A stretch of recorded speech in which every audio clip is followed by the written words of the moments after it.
Hi, everybody. We're going to get started in about 1 minute, so just hang out for a second. Get yourself a beverage, a seat. Be to you in just a minute.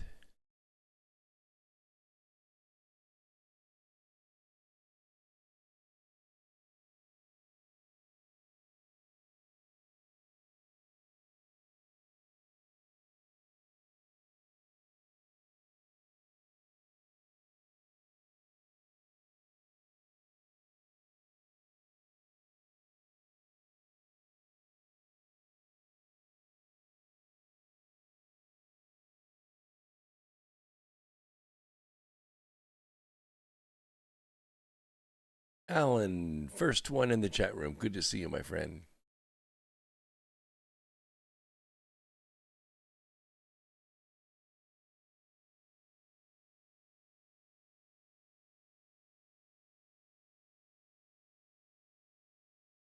I think we'll skip the national news today, so we'll just wait another minute.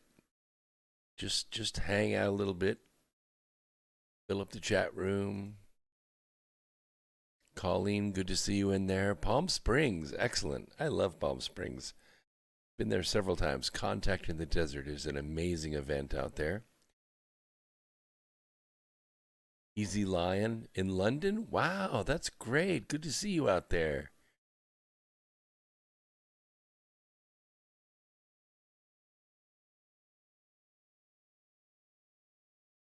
About 30 seconds, we'll bring them in. Just not in the mood to hear the national news. Gone all day without hearing it. I can go a little bit more, and so can you.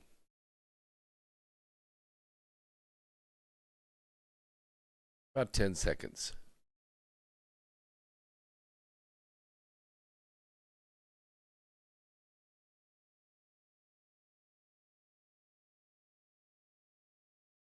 Here we go.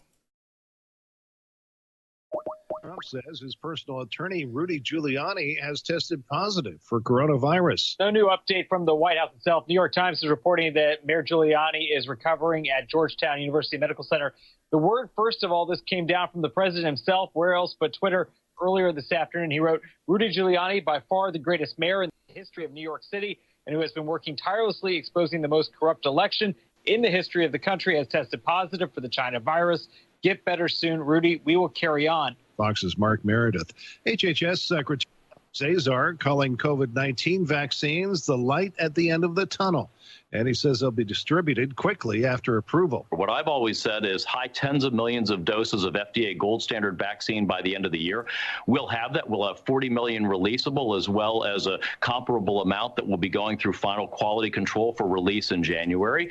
And then hundreds of millions of doses from multiple manufacturers as we go into next year. Cesar, I'm Fox News Sundays. The FDA meets this week to determine your protection from deception.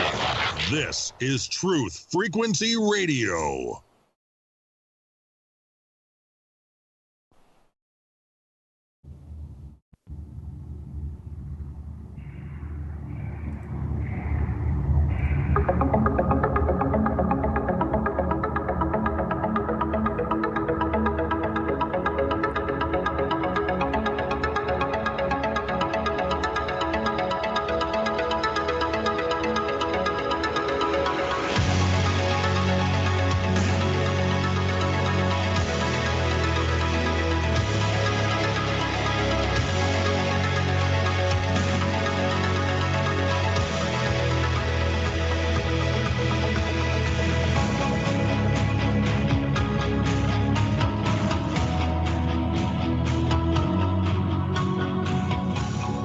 Wow, good to be here today. Let's boot up the system and see what happens.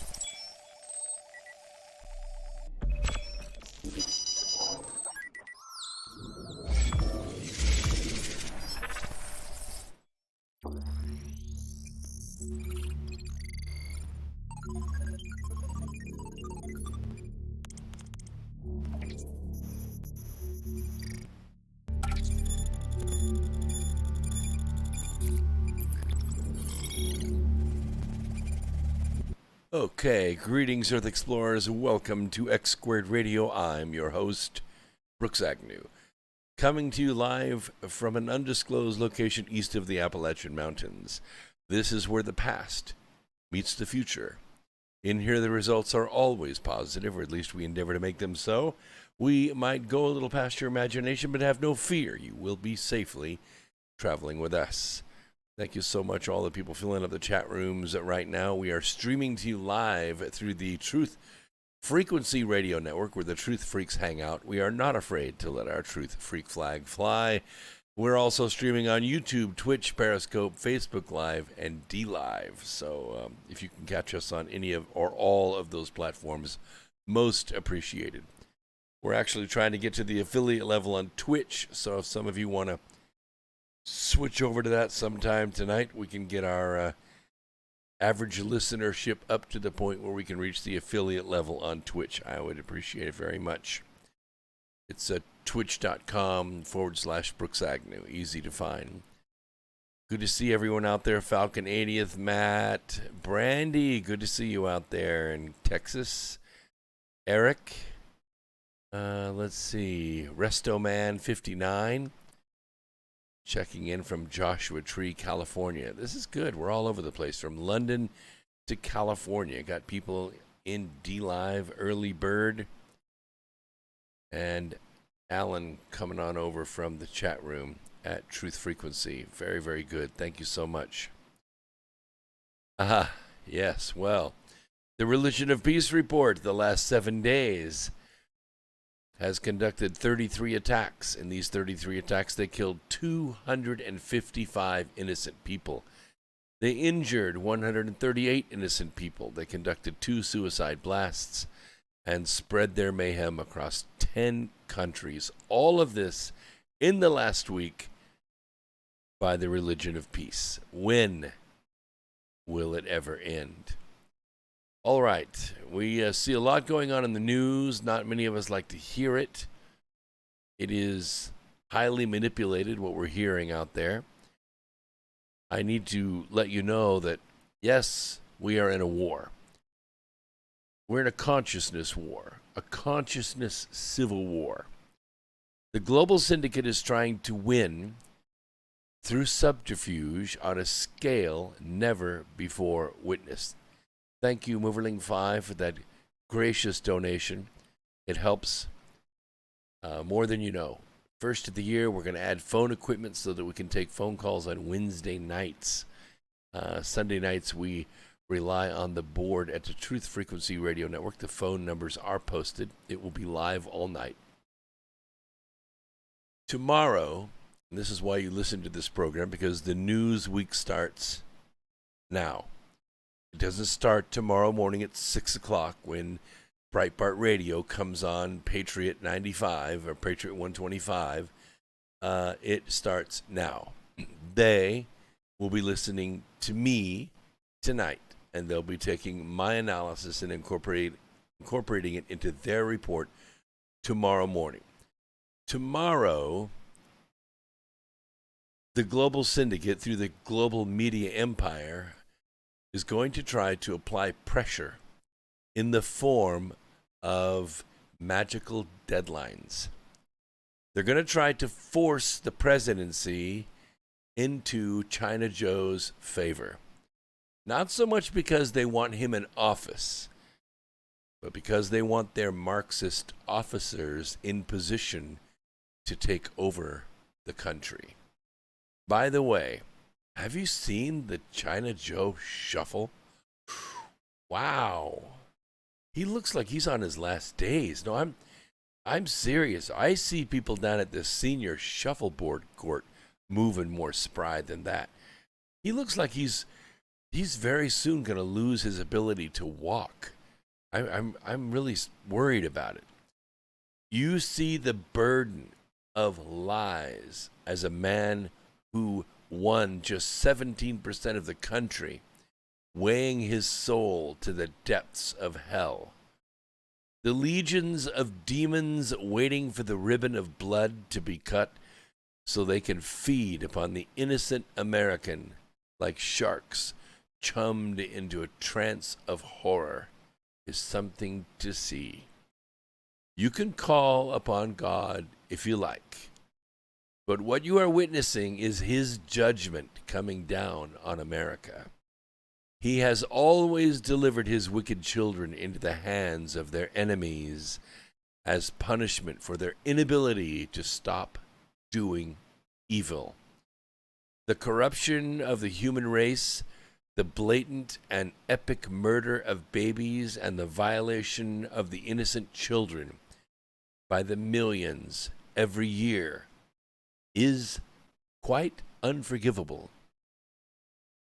Is it possible we can turn him from his wrath? Yes. How possible? I don't know. I don't know. What I'm going to do is try to give you the information so you can win this war in your mind. Knowing what is being done to America by wicked men is half the battle. The other half is standing your ground and refusing to kneel before evil. Tomorrow, Monday, tomorrow, the legion of evil will be looking for victory. They have dates of deep magic that they're going to wield against you. I want you to be aware of what is going on so you will not be deceived. For it is written in Matthew 24:24, and I quote, "For there shall arise false Christs and false prophets, and shall show great signs and wonders, insomuch that if it were possible, they shall deceive the very elect." Close quote. The key to remember is the word if. If it were possible. I am here to make sure they do not deceive you. If you are not deceived, then you can fight to save the soul of America, and by doing so, save the world.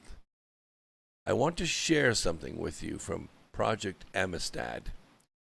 The fake stream news is going to try to confuse you tomorrow, but I want you to be armed with the truth. In 1789, electors were appointed on the first Wednesday of January. Electors met on the first Wednesday in February, and the electoral vote was tabulated by a joint session of Congress on the first Wednesday of March. For over half a century, from 1792 until 1844, electors had to be appointed any time within the 34 days before the first Wednesday in December. And then the electors met and voted on the first Wednesday in December. Thank you so much, T-Bird, for that very generous contribution. He says, "You bet, Moverling, Thunderbirds are go." I loved that program when I was a kid. The Thunderbirds. It was great. Thunderbird 1 through 5. My favorite, I think my favorite was Thunderbird 2. Yeah, Thunderbird 2 was my favorite. Kind of looked like a C-130 without propellers. Anyway, for 139 years, in every election between 1792 and 1932, with the exception of 1876, the electoral vote was tabulated by Congress on the second Wednesday in February. For 44 years, between 1888 and 1932, that's right before Roosevelt, the electors met and voted on the second Monday in January. A single national day for appointing electors nationally wasn't established until, would you like to guess? 1848. You know that year, don't you, if you read Charm of Favor? That happens to be the same year that the Democrat Party was established. The dark design of the Global Syndicate to overthrow America was placed in their bloody hands that very same year.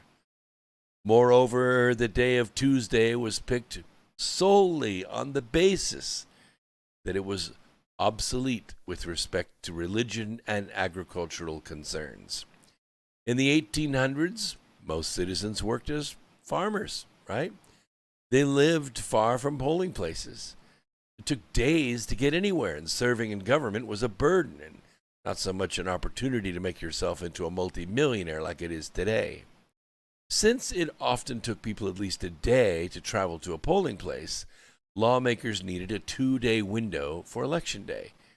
Weekends were out of the bounds because Sunday was for church, Wednesday was market day for farmers. Finally, current dates for electors meeting and voting and Congress tabulating electoral votes have only been federal law since 1948. Appointment of electors by statewide popular vote is local legal custom, not constitutional law. For instance, South Carolina. South Carolina didn't adopt electors by statewide popular vote until 1860. There is precedent for delaying and changing election deadlines in the event of unclear or questionable results or other circumstances. March 4th, 1789 was the earliest date on which the electoral vote could be formally counted by Congress during the first election. But the first Congress did not achieve a quorum in both houses necessary to hold a joint session of the entire Congress until the 6th of April, 1789. So the electoral vote coming out on the first presidential election wasn't really counted. It wasn't tabulated by Congress until that date. After the War of Northern Aggression, the Republic settled into a central rhythm. But in the 1876 election, became apparent well before the tabulation joint session of Congress was scheduled to meet on 14th of February 1877 that something was terribly wrong with the electoral vote coming out of the meetings of more than a few electoral colleges held on the 6th of December 1876. Not only would the electoral vote be close, as could easily discerned from the reports of the popular returns in each state as already published in newspapers around the nation, but at least 3 states in the South, as it was post-Civil War Reconstruction era, were sending 2 sets of electoral votes, one in favor of each major party's candidate. It wasn't really a winner-take-all the way it is today. To make matters worse, one of these major parties controlled one house of the outgoing Congress, while the second party controlled the other house, leaving no possibility of a party line vote in Congress. Democrats wanted a way to control the central government, which would necessitate a straight party line vote, just like they do today, and for legislators to vote in lockstep with the leadership. They have controlled the federal government this way all but 14 years since 1848. I'd say it's a system that works pretty well for them. To this end, Congress quickly passed legislation signed into law by outgoing President Ulysses S. Grant on the 29th of January, 1877, completely bypassing the usual process of electoral vote counting. They instead required Congress to hold what would otherwise be the normal tabulation joint session early, in this case, the 1st of February, 1877, to discern just which states were in dispute. We haven't really had that issue since then. We call those faithless electors, and they are very quickly dispatched these days. Congress then formally handed those disputes over to the so-called Electoral Commission, consisting of senators, congressmen, U.S. Supreme Court justices appointed to the task by Congress.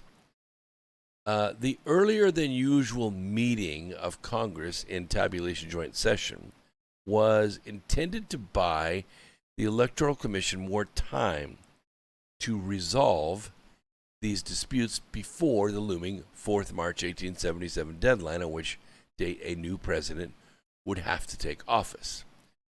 By a combination of constitutional fiat and federal statute, President Grant's term ended, no matter what, on that date. A joint session to count and tabulate the disputed state's electoral vote, as decided by the Electoral Commission, was held on the 2nd of March, 1877. That left 2 days before the new president, Rutherford B. Hayes, would constitutionally take office. Now, the importance of addressing election fraud concerns prior to Inauguration Day, as has been demonstrated in this brief, there is significant flexibility and precedent in U.S. law for changing the date that electors are appointed, changing the date electors convene to vote, and changing the date electors have their votes certified by Congress. Now, as of today, we are less than 40% of the way from Election Day to Inaugural Day. This makes a delay to root out and remedy any election fraud very reasonable, given the unprecedented thin margins between Trump and Biden in several states and the growing evidence of massive and systemic amounts of electoral fraud. Meanwhile, Joe Biden and his supporters can continue with important transition work in the event a transfer of power does occur. See, this is a big condition. It's exactly what is happening. Exactly what is happening. Although the global media empire would have you believe that China Joe has already received the necessary certified 270 electors. That absolutely, positively, is fake news. For the sake of American democracy and to put down this war on our national consciousness, it is preferable to address the fraud issues before determining who is our next president. We have to do it. You cannot choose a president and then figure out the fraud. It makes sense, doesn't it? I mean, we're not talking about the Tour de France here and just returning a trophy after Lance Armstrong was found to have cheated. We want to get it right before that transfer takes place and Marxists start writing new laws. The investigations are going to be rigorous, and they're going to continue all the way to the Supreme Court. Get used to it, or until military intervention is required, whether or not the Electoral College vote is held December 14th. Okay? It is just now December 6th. We're talking 8 days. That doesn't have to happen in December. There is no magical date. That date is not set in stone, and it's meaningless in modern times. It has just been a tradition, but it is not law. So don't be deceived. For the sake of the country, Joe Biden and his supporters should welcome a fair and impartial investigation, especially because they are so confident that they will prevail. I think you, truly believe they know the Global Syndicate pumped counterfeit ballots into this election. They know Biden didn't get 80 million votes. They are deathly afraid of the truth and will do anything, including terrorism and mayhem, to keep it from being discovered. Winning is everything to them, because then they can hose the blood into the gutters, and soon no one will think about it anymore. They don't give a second thought to the dark cloud that will hang over the Biden administration if it becomes clear his election was illegitimate, and the socio-political fragmentation that is occurring in the United States will only worsen. They tried the very same thing against Trump for 4 years, and it was fruitless. Why? Because Trump won. He changed the world. The same thing would happen if Biden wins. So in conclusion, election officials in urban Democrat strongholds are behaving similar to a football team which gained an advantage from a questionable play. And they're now running up to the line of scrimmage to begin the next play before America can throw the red flag on the field to demand a closer look. Well, the deadlines for the seating of electors and their voting? Not necessary. for the effective transition of power. That's what they're going to try to do tomorrow. Tomorrow, they're going to try to hike the ball. These traditional deadlines that are going to occur this week, they have no meaning in law. I don't want you to be deceived here. And they're going to try. Oh, there's a major push for it. They already have the theme music composed, and they're going to start playing it tomorrow morning at 6 o'clock. These traditional deadlines were created for the convenience of travel in old times, just as Election Day was placed uniformly on the first Tuesday after the first Monday in November to allow farmers to complete the fall harvest prior to voting. In other words, these dates have absolutely nothing to do with the transition of power and are largely not relevant to a time when electors do not have to ride horses to Washington, D.C. President Trump knows this, and now you know it as well. These dates, this time they're going to come and go, and they will not interfere with the state legislatures effectively investigating the management of this election. The state legislatures have plenary power over elections. Nobody, not even the Supreme Court, can go against that. If these 6 states decide they will not certify their corrupt elections, then no electors will be seated. Nobody will get to 270 electors. Unauthorized manipulation of election rules occurred. There is zero doubt about that. This makes many hundreds of thousands of ballots absolutely worthless. Late ballots, counterfeit ballots, duplicate ballots, the dead, the illegal, and the relocated people also cast ballots that are worthless. The state legislatures now know this, and they will decide to let the Constitution take its course and save this republic from falling to an act of war perpetrated by a foreign enemy. We have and must have time to get it right. The Constitution explicitly assigns the power to appoint presidential electors to the state legislatures. Those state legislatures have established laws governing the conduct of elections and awarding presidential electors according to the results of the popular vote. They're the closest to the popular vote.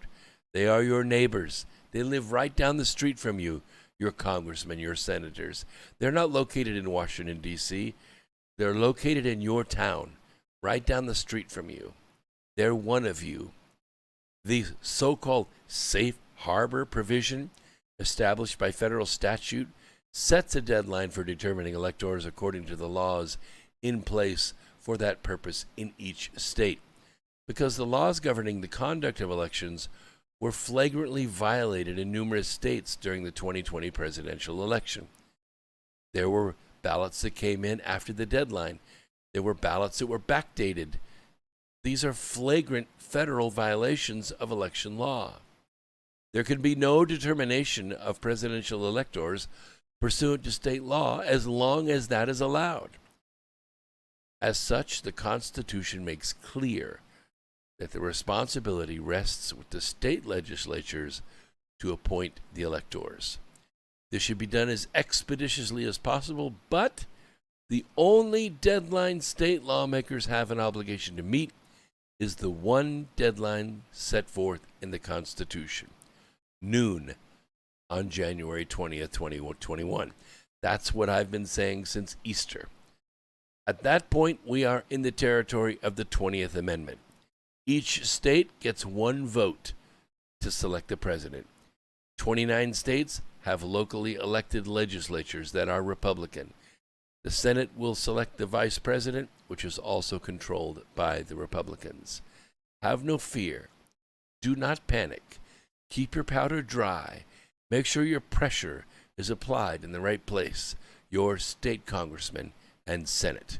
We'll be right back after this. Don't go away.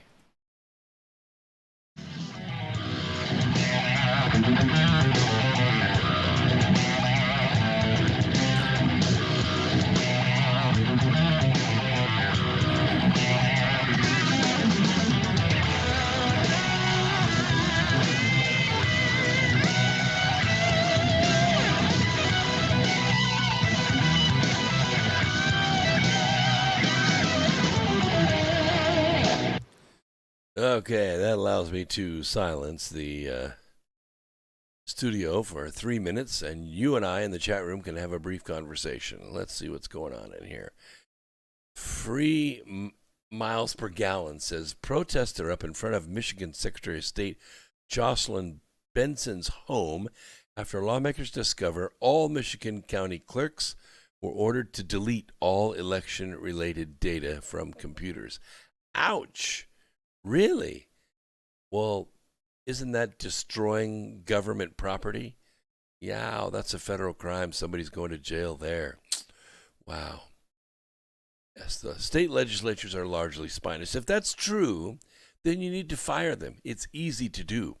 A lot easier than firing a congressman or a senator. Once they're on the House floor in Washington, they can say anything they want.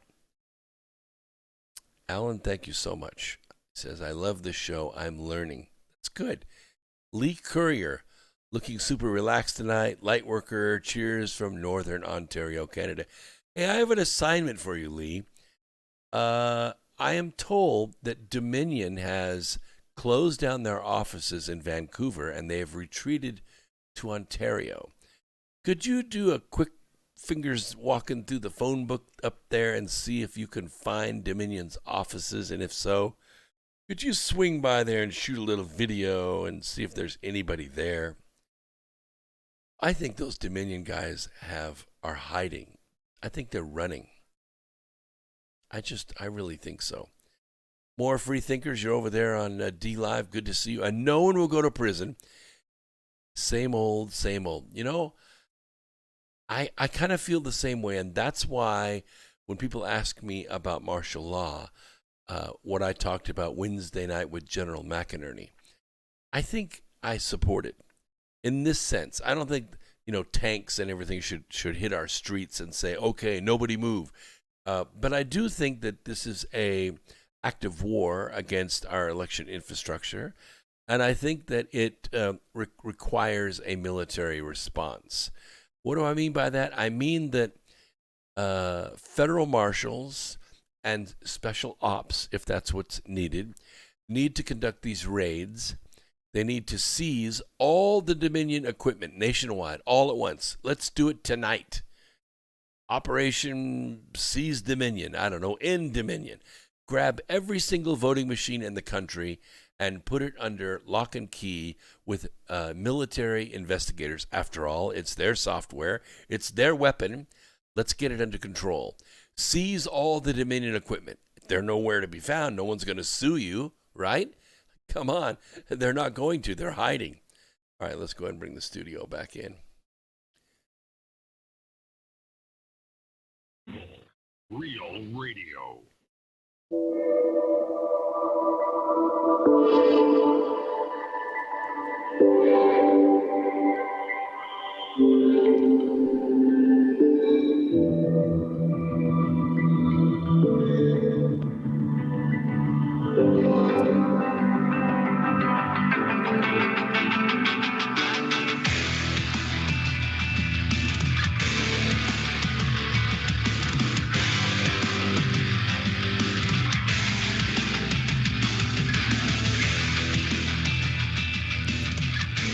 Okay, we're back. We were just talking about martial law in the break for those of you on the Truth Frequency radio network that were on the commercial break.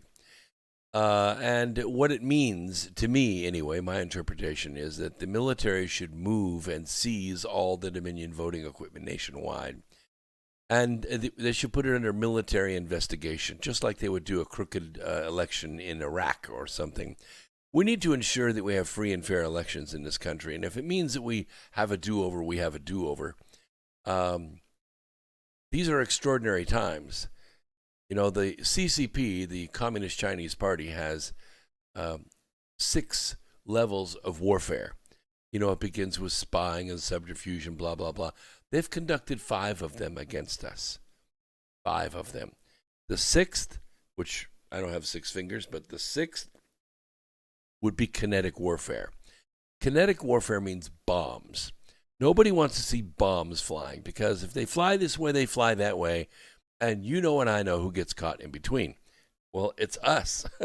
Non-military people, run for your lives. The military does have its place, and this is it.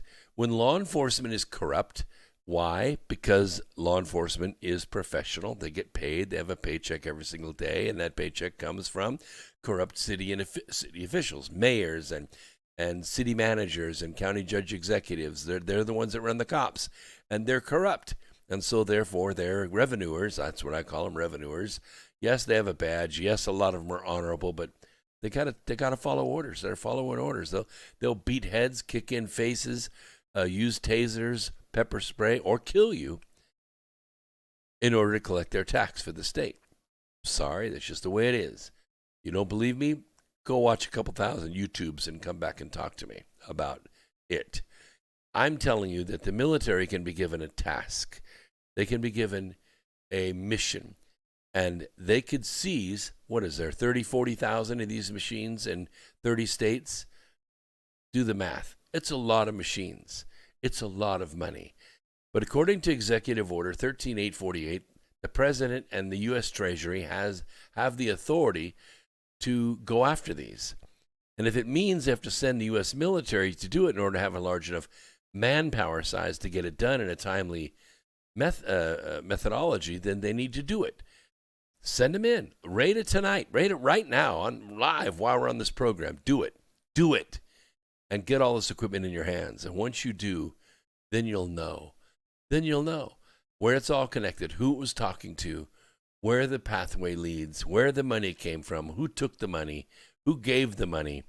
And it will give you the power to confiscate all that money from Google and from Twitter and from Microsoft and from Soros and China. You could seize it all. We could be talking over $1 trillion in cash and assets. By the way, can I see by a show of hands, I'm not going to raise mine because I feel the opposite, but can I see by a show of hands who would miss Google in the next 5 minutes if they were swept off the face of the earth? Exactly. Google doesn't do a damn thing. Nothing. They don't do anything. I'll dump my Google Chrome in 10 seconds. No problem. I got Yahoo. I got Internet Explorer. There are other browsers that will pop up. Google can disappear for all I care. I don't care. They're not worth it. Preserving Google is not worth dumping the United States of America. It's just not. I feel the same way about Twitter. Twitter can just go away. They don't need to exist anymore. Same with Facebook. Life will go on. Oh, it will go on so well. What? What are you saying, Ray? Be more clear. He just says, hell no. What does that mean? Hell no, don't do away with Google? Is that what you're saying? George Soros appoints Lord Mark Moloch Brown, the former president of Smartmatic, to lead Open Society Foundation. Well, there you go. It's all one big incestuous family, is it not? That's what we're seeing. Over and over and over again, we see the merry-go-round go around. Meanwhile, William Barr is blowing bagpipes or whatever, free MPG.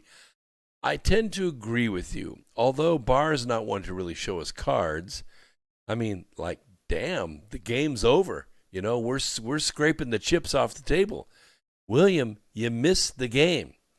Okay? You missed the game. I would rather see somebody like Elliot Ness.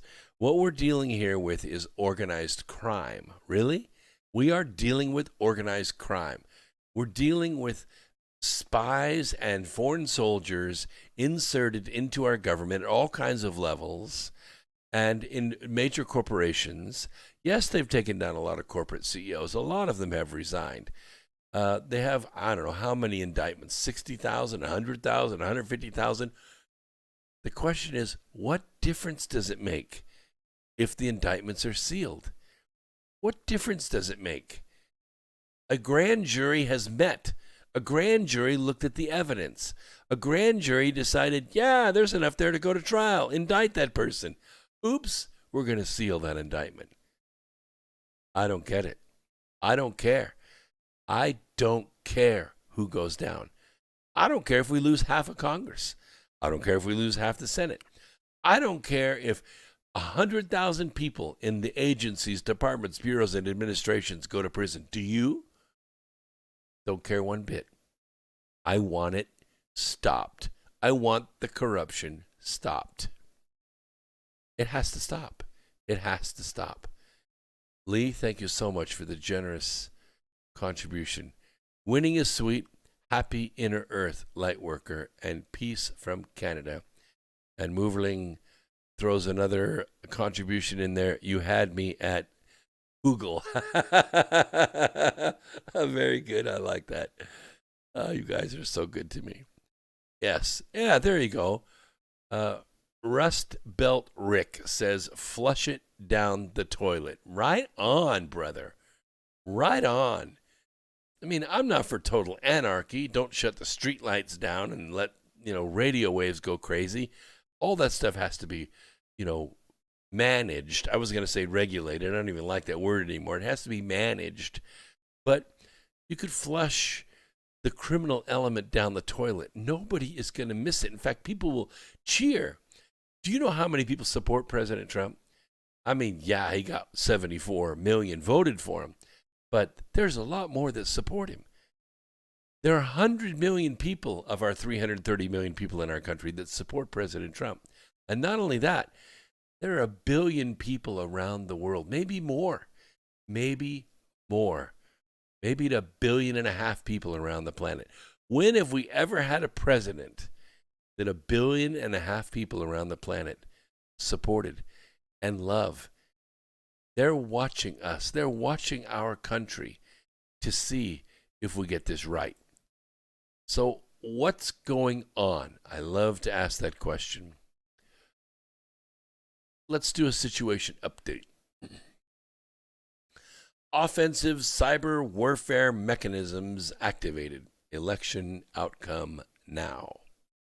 Ask yourself this question, okay? What was the purpose of this week's White House speech about election fraud and vote rigging? Did you see it? Did you see it? President Trump said, this is the most important speech I've ever given. If you think it was all about Trump communicating to the people, everything that's gone bad, whining again, you think again. Hang on a second. We got a caller who's been on hold for about 8 minutes in New York. Let's go ahead and bring him on. What's on your mind, New York? Hey. Hi there. How you doing? I'm doing wonderful. What's on your mind?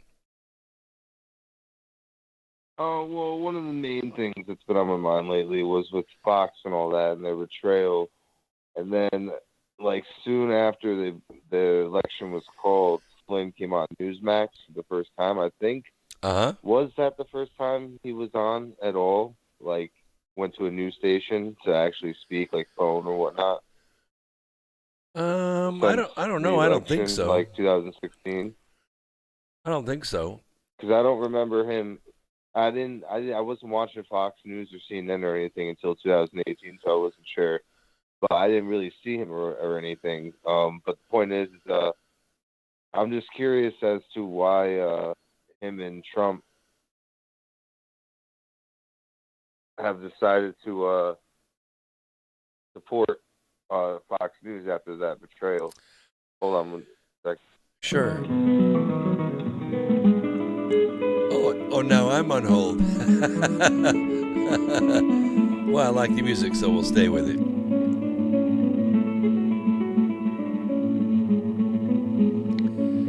He's probably saying, I can't talk to you right now. I'm on national radio with Brooks Agnew.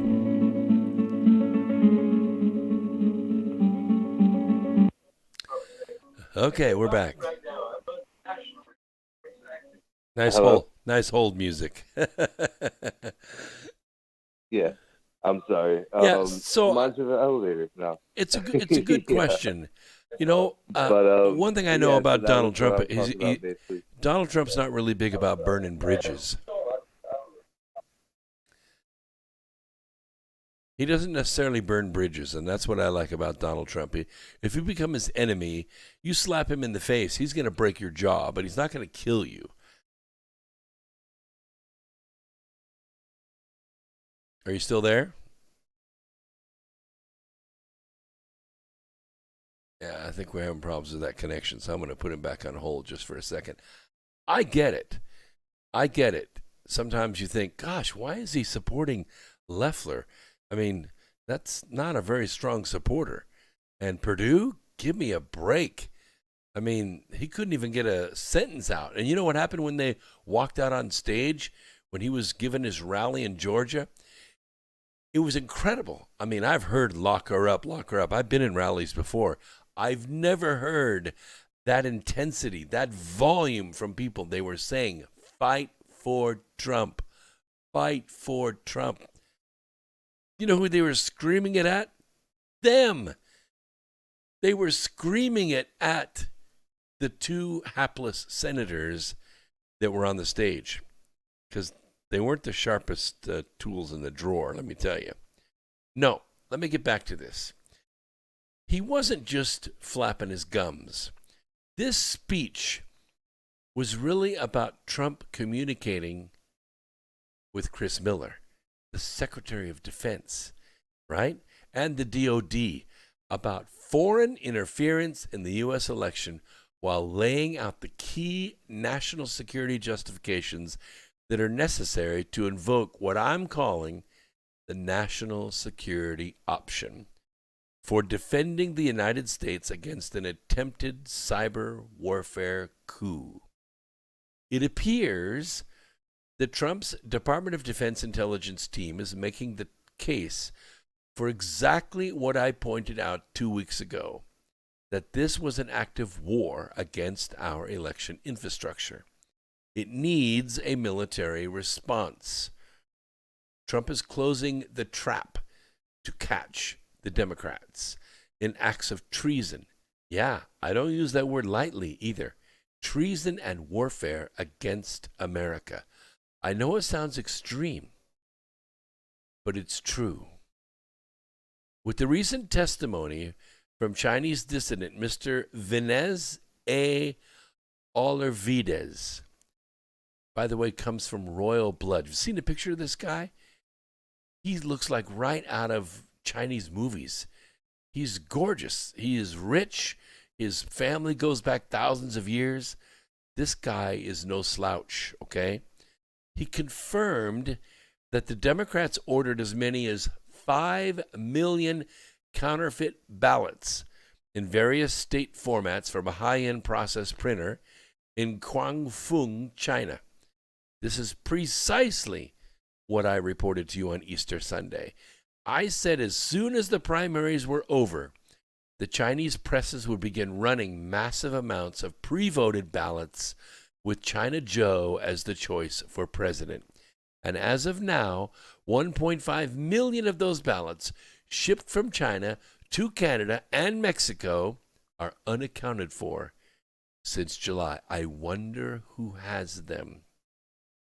I can only assume that these made their way either into tabulators from Mississippi to Michigan, or they're in the hands of federal investigators. These ballots have been sitting in warehouses all over America, waiting for orders to distribute. What can be done about it? Well, I want you to listen closely to the words of President Trump's speech.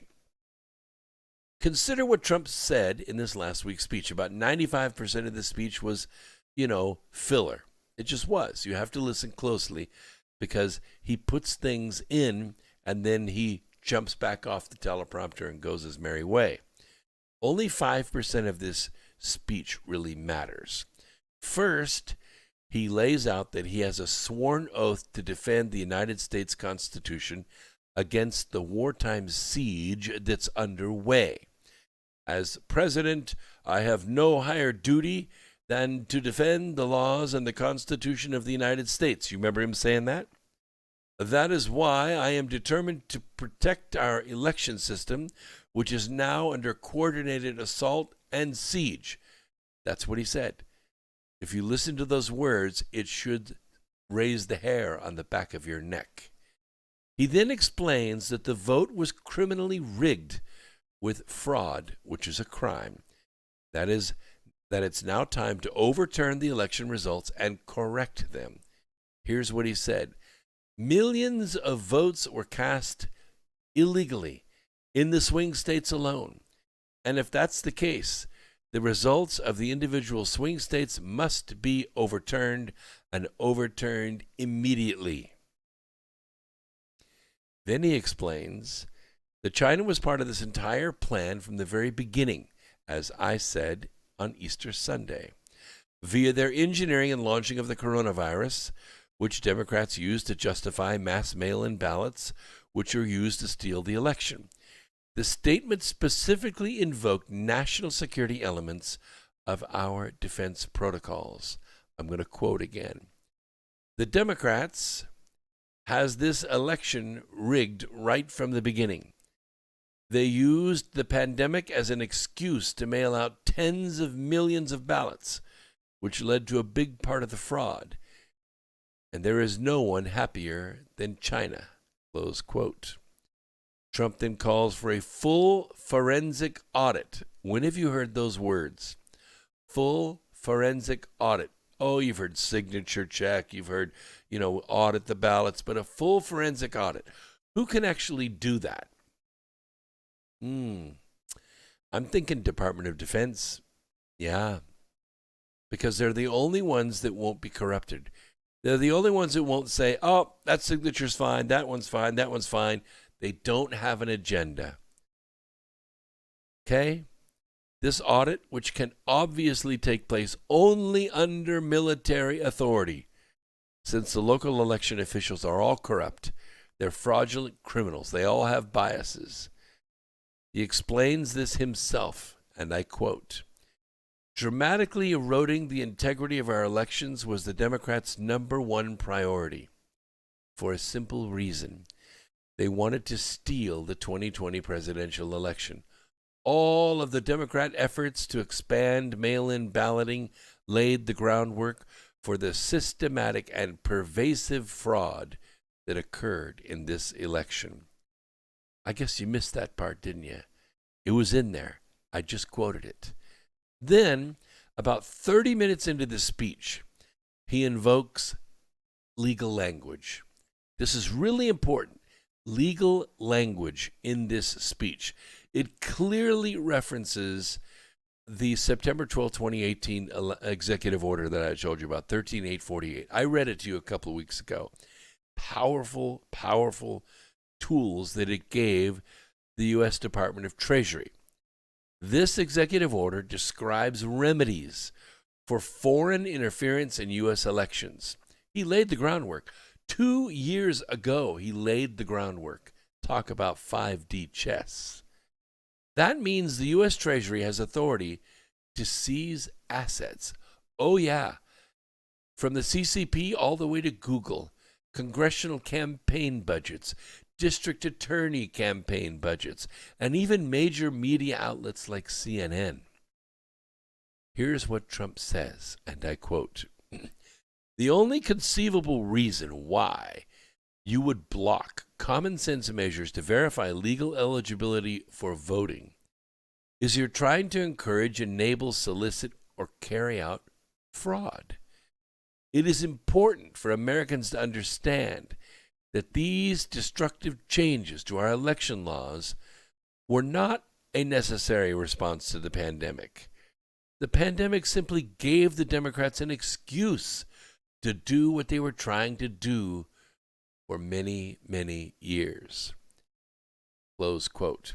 Now, note carefully the phrase, trying to encourage, enable, solicit, or carry out fraud. That's legal language. Where have we heard something very similar? That's right, the 2018 executive order, which describes who will be subject to having all their assets seized by the United States Treasury. And note that this applies to corporations, it applies to individuals, it applies to partnerships, even nonprofits. George Soros, BLM, emphasis added by me. In section 2, it says, and this is section II, or paragraph II, to have materially assisted, sponsored, or provided financial, material, or technological support for, or goods or services to, or in support of any activity described in subsection A. Also, to have directly or indirectly engaged in sponsored, concealed, or otherwise been complicit in foreign interference in a United States election. Boom. Now, Trump just invoked the 2018 executive order. Okay? Good to see you, Regla Girl. So fantastic to always see you out there. You always have great things to say. And Lady Peregrine, anyone involved in human trafficking. Yes, I don't know if that has anything to do with Executive Order 13848. This has specifically to do with attacks on our election infrastructure. But there are others that deal with this, yes. How in the world do you think the DOD has no agenda? Well, I didn't say the Department of Defense. Oh, the Department of Defense is very political. But that's why Miller and Watnick and Kash Patel have been put in there. They've been put in there because they are totally loyal to Trump, and they're going to follow the law. They're not like the four-star generals. Miller came up from the bottom. He didn't start from the top. He started from Special Forces. This is Green Beret, behind enemy line stuff. This is serious, serious stuff. Like I was talking Wednesday about McInerney. 400 missions? 400 missions he flew? These are flag officers. These are people that really put it on the line for our country. They don't have the politics involved.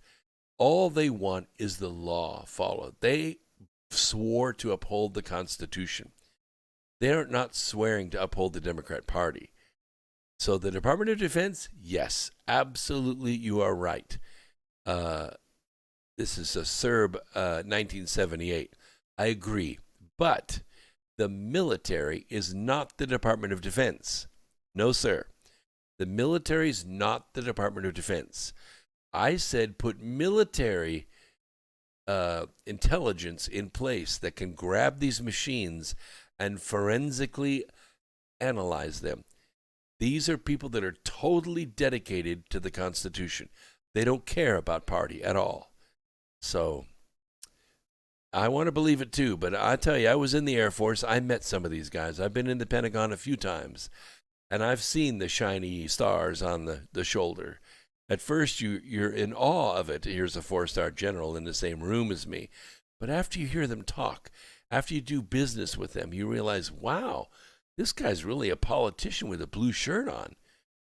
It's very political. That's how they rise up the ranks.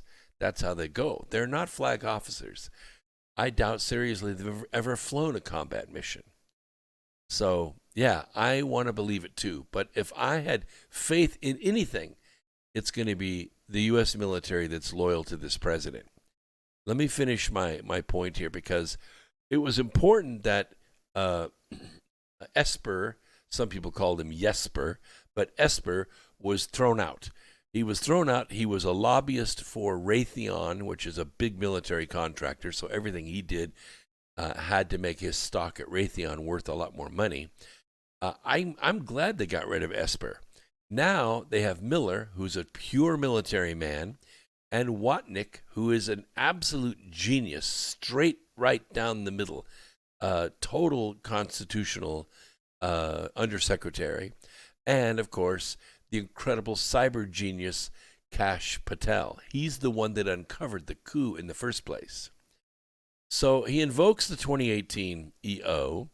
He sent an undeniable signal to Chris Miller, who's now the Secretary of Defense. First time we've really had someone like that as a secretary.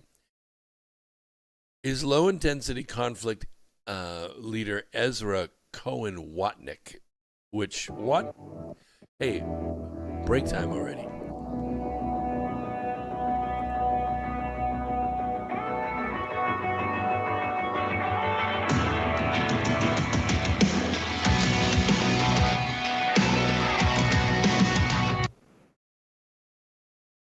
Okay, we put the studio on hold for a second.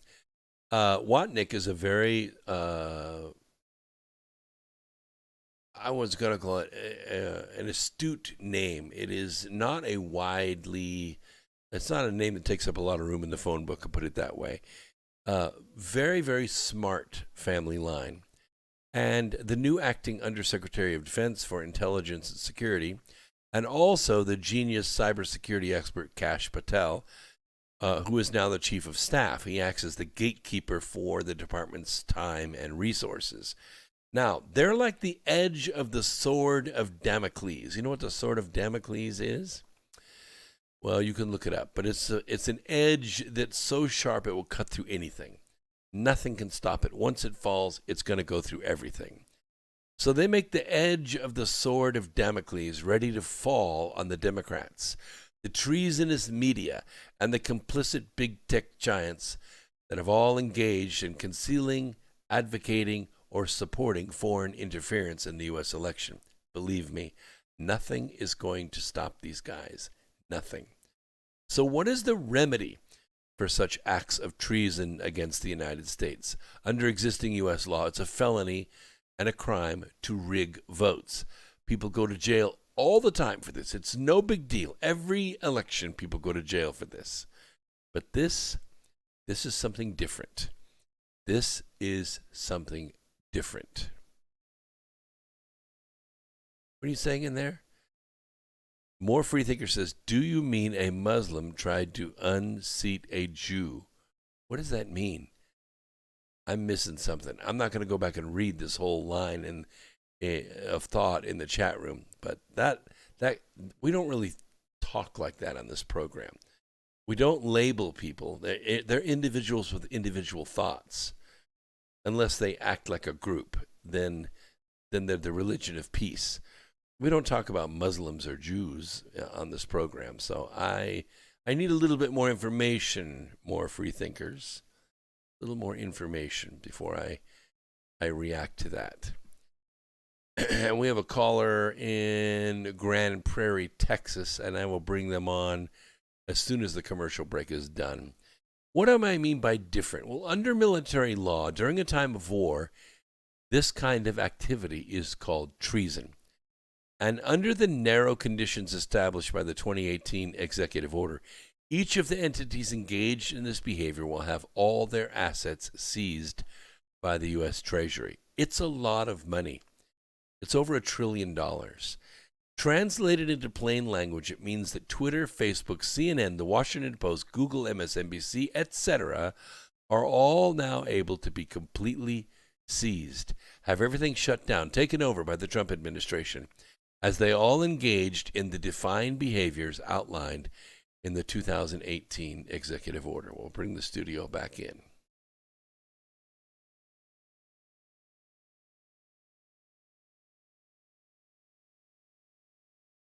All right, we should be back in now. There we go.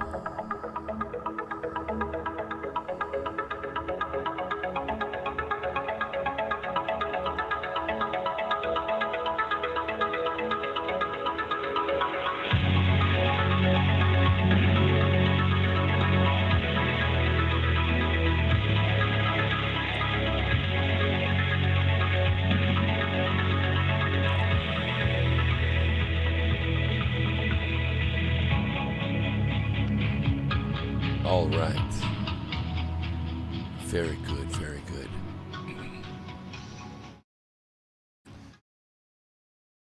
Yes, Truth Frequency is back in. We're live again. So the caller dropped off, so if he comes back in, I'll be watching the caller board. The point is that this isn't nationalizing these organizations. There are times in which that has been done by the federal government. This is not one of those times. This is a time when organizationally, from the top, from the leadership, the management, the ownership, the majority ownership of these companies, they have decided to fight against this country in violation of the Constitution. And they knew better because this executive order was in place for 2 years. It's been in place. And They knew better than to do this. We're talking about more than $1 trillion in assets. They thought they were big enough to defeat the United States without firing a shot. Well, they were wrong.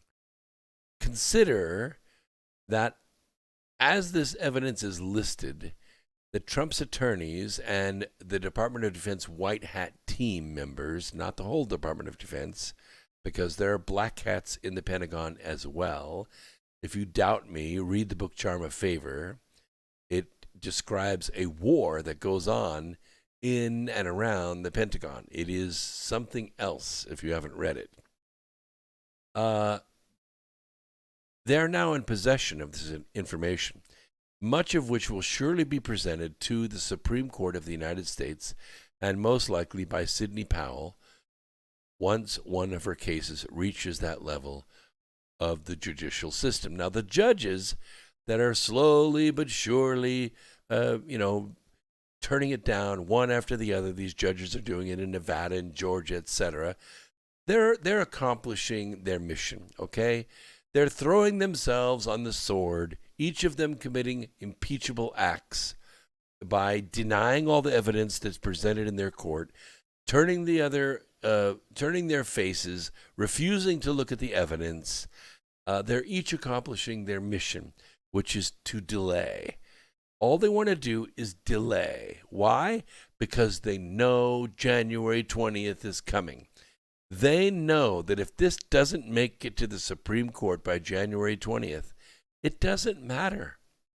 It doesn't matter because the corrupt Congress and the corrupt state legislatures, one by one, will pick it up and they will install Biden without ever having an actual election.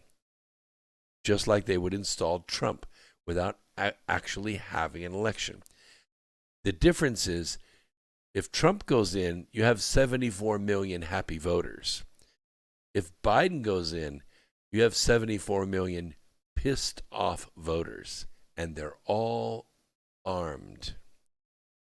CIA Director Gina Haspel admitting to election interference in a full confession, which has now been acquired. Dominion executives confessing to engineering backdoors into the system, which has also been acquired. They have denied any wrongdoing as they packed their bags and escaped to Canada and now have disappeared from their Vancouver headquarters in the Chinese district. But it doesn't matter. I have resources that are tracking them down in Ontario as we speak. Packet analysis results from the White Hats who intercepted all the real-time vote rigging traffic, which includes the specific instructions from CIA servers to add the hundreds of thousands of votes in real time to Dominion tabulation machines in swing states. That is now publicly confirmed by Colonel Philip Waldron. Log files and software evidence from the seized CIA servers in Frankfurt, Germany, which provide physical and intellectual proof that the CIA inserted hundreds of thousands of votes into Dominion tabulation machines, and video of counterfeit ballots being fed through tabulators in Georgia multiple times to log as many as 40,000 votes that erased President Trump's insurmountable lead on election night. By the next morning, his lead had been vanquished by Ruby Freeman and her daughter, who were caught on surveillance film defrauding the election system after Republican poll watchers were evicted. All this evidence exists right now. And then there's much more than this as well. Trump has it all. His speech lays the official groundwork that can now be cited by other officials, namely in the Department of Defense, the U.S. Department of Treasury, which runs the U.S. Secret Service, in order to justify their own initiation of orders for further arrests. And these will be tried under wartime rules with military tribunals. Yes, there will be civilian attorneys, but those civilian attorneys are going to have to travel to Gitmo because the processing center is in Gitmo. These people are going to be removed, and there will be no television cameras. There will be no talking heads, no news actors outside feeding you the propaganda. They won't be allowed. It's another country. Moverling 5 says, China is a country or people, whereas the CCP, the Chinese Communist Party, is the corrupt few who run the country through communism. Rule by fist. That's exactly right. The CCP is not China. In fact, the biggest problem the CCP has, it isn't us. It's not America. It's the Chinese. Just ask the people in Hong Kong. What is this? Free MPG says, review of late night ballot counting in Atlanta's State Farm Arena shows mysterious man in red receiving numerous calls during the ballot heist. But from whom? I think they're going to find all that out. Hang on a second while I disable my sounds on my cell phone. I don't like to be bothered by those. I'll look at it, but I don't want you to hear it. Yes. And what point did you make, Alan? Somebody said, good point, Alan. Innocent people do run when they know the enforcers are corrupt or believers of lies. Well, it's true. But, you have to ask yourself this question. How did we know about the ballots that were pulled out from underneath the table in those big cases and then run through the tabulators? How did we know about that? Ah, that's right. There was a surveillance camera, wasn't there? Who took the surveillance film? That's right. It was in the ceiling of the arena because it's there all the time. It's like a TiVo. It just runs and runs and runs, and nobody ever thought about it. Now, let me ask you this question. Who do you think the guy was that realized, hey, I know that place. They have a surveillance camera that runs all the time. I think I can get the recording off of there. Who do you think that person was? What would you say if I told you it was Loeffler's staffer that got the recording and turned it in and made it go viral? 24 hours later, he is killed in a car wreck. Yeah. And, And guess who he was dating? Yeah, Loeffler's staffer. Little cute kid, clean as can be. Guess who he was dating? Governor Kemp's daughter. Now, whoever killed this kid, a la Seth Rich, was sending a message. Don't watch what we're doing. And if you do, you don't tell anybody, because the consequences are fatal. Yeah, you're beginning to put these things together now. People are dying. Loeffler, I think I'm pronouncing her name right.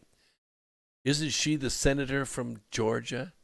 Right? You got Purdue and you got Loeffler or Leffer or Laufer. Is it Laufer? I don't know. The tall woman with the basketball team. Spell it for me, Brandy. You can fix it for me. I don't have her name in front of me. Yeah. Her staffer was killed the next day. When that tape was released, he was killed in a traffic accident. Yeah, traffic accident, whatever. He was driving a 2014 Jeep. And Jeeps can be hacked over the internet. He was on the Interstate 16. Crashed.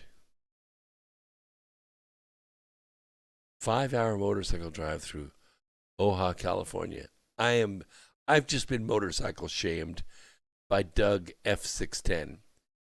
Wow.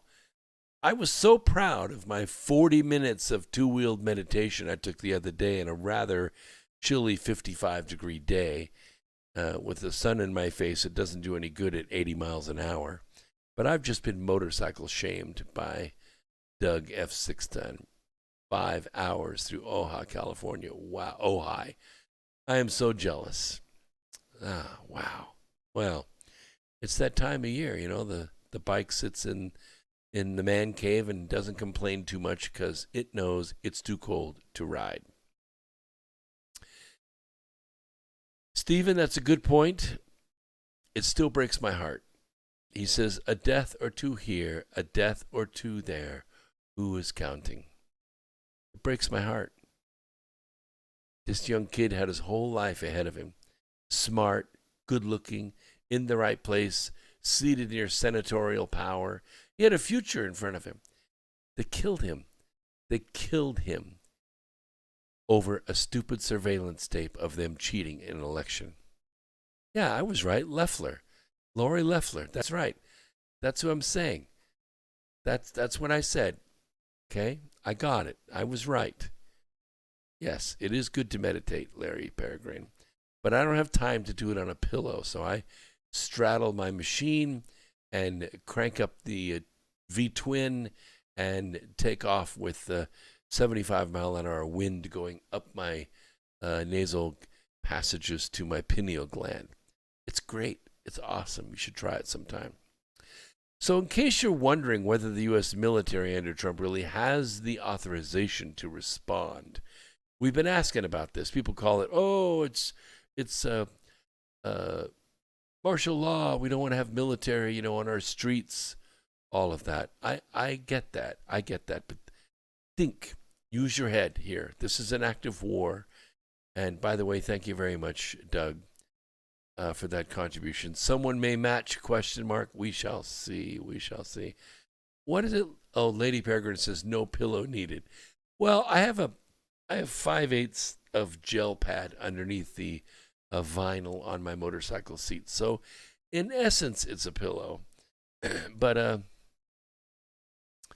Ojai is notorious for bad motorcycle accidents. Must be a lot of curvy roads. There are some curvy roads around here too, but a Honda Shadow's not made for curvy roads. It's made for straight roads, maybe a bend in the road, but not curves in the road. Doesn't really corner that well. Yeah, any place in California is perfect to take someone out on a bike. That's where I grew up. I learned how to ride out there. Thomas in La Jolla. I used to jump the cliffs in La Jolla down near San Diego.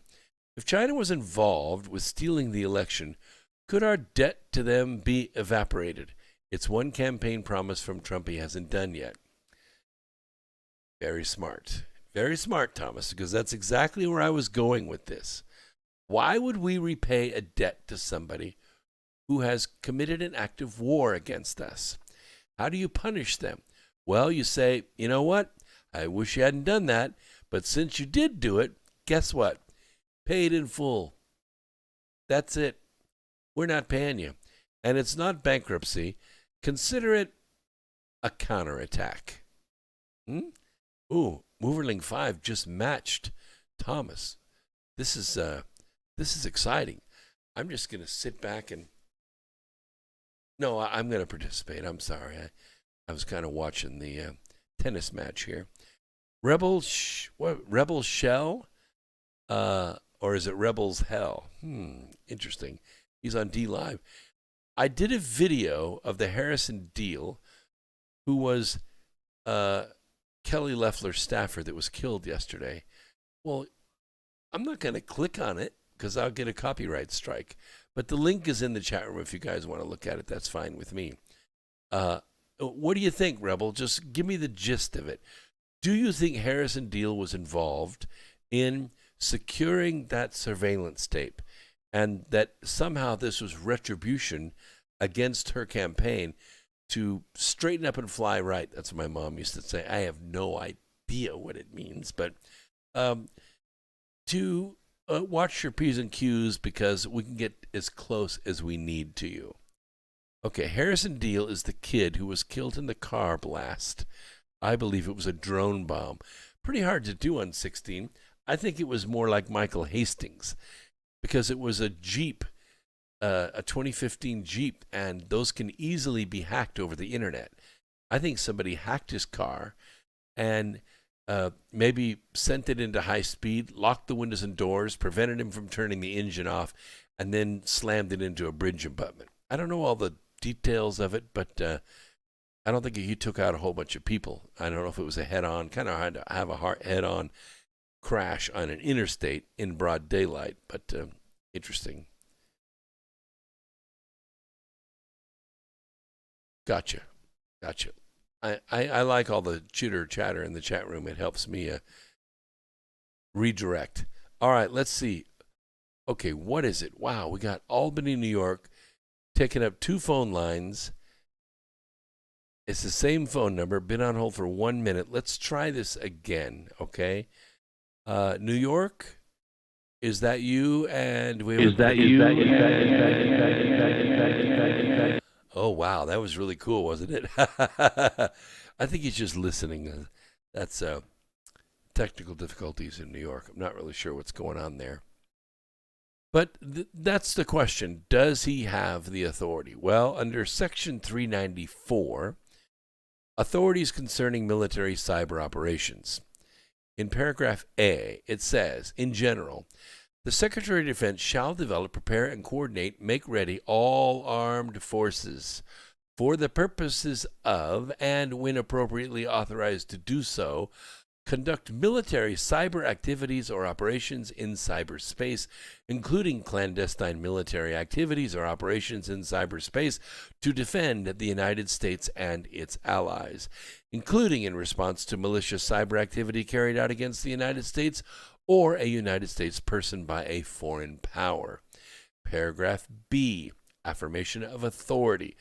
Congress affirms that the activities or operations referred to in subsection A, when appropriately authorized, include the conduct of military activities or operations in cyberspace short of hostilities, such as such term is used in the War Powers Resolution, or in areas in which hostilities are not occurring, including for the purpose of preparation of the environment, information operations, force protection, and deterrence of hostilities or counterterrorism operations involving the armed forces of the United States. And then we go to paragraph C, clandestine activities or operations. A clandestine military activity or operation in cyberspace shall be considered a traditional military activity for the purposes of Section 503(e)(2) of the National Security Act of 1947. And then Section 1. The term clandestine military activity or operation in cyberspace means a military activity or military operation carried out in cyberspace, etc., etc. So when we talk about martial law, it can have a little different meaning than when we were talking about, say, the riots of 1968 or other times in which martial law has been declared. When we think about martial law, we have a connotation of, soldiers with armor and helmets and shields and weapons taking to our streets next to civilians to protect some people and to oppress other people, right? That's what we have in mind when we think about martial law. You can't move. Where are your papers? Where are you coming from? Where are you going to? Those kinds of martial law. But in this sense, martial law means in cyberspace. Okay? Trump announced offensive cyber operations when he was talking about his September 12, 2018 executive order. So as you ponder all the implications of that, note carefully that just 8 days after President Trump signed this executive order, way back in September of 2018, the Trump administration announced the launch of an offensive cyber operations against foreign enemies. This was reported by the Washington Post, which explained, and I quote, the strategy incorporates a new classified presidential directive that replaced one from the Obama administration. It allows the military and other agencies to undertake cyber operations intended to protect their systems and the nation's critical networks. Why would you put something in place like that to protect the nation's election system? it authorizes all kinds of national security activities, such as the using U.S. Army Special Forces. Yeah, the real armed ones, the ones with the Green Berets, the ones that are experts in all kinds of weapons. We have a match war going on. Mooverling has put another donation in, and before him, Stoker put another donation in. This is really good. We're going to put some phone equipment in place next month. This is great. The budget is coming together. Yeah, this is good. Like in Birth, you have to get it. I agree. Get the Birth trilogy for your friends. It makes a great gift. Doesn't it, Mona? It makes a great gift. It makes for good reading. Yes, I like Mike Barra. Mike Barra is a good guy. I've spoken with him on the same venue. Very knowledgeable. He can hold his own on the stage, that's for sure. He knows his stuff, especially about the Kennedy assassination. So, President Trump designated elections infrastructure as critical infrastructure. So now the pieces all fit together, okay? Just like I said on Easter Sunday. The circle's complete. All the pieces are there. The election theft was cyber warfare against U.S. critical infrastructure. And Moverling 5 makes another donation. I guess this is really great. I'm so humbled that you guys are doing this.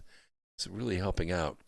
And this all goes into, and Doug responds, hippo character with a pink hat, flips it backward and raises his thumb up in the air. That's very good, very good. Okay, Mona says she likes Birth, but she likes Charm of Favor best. You know, and Darren Daw says Birth is my favorite audiobook.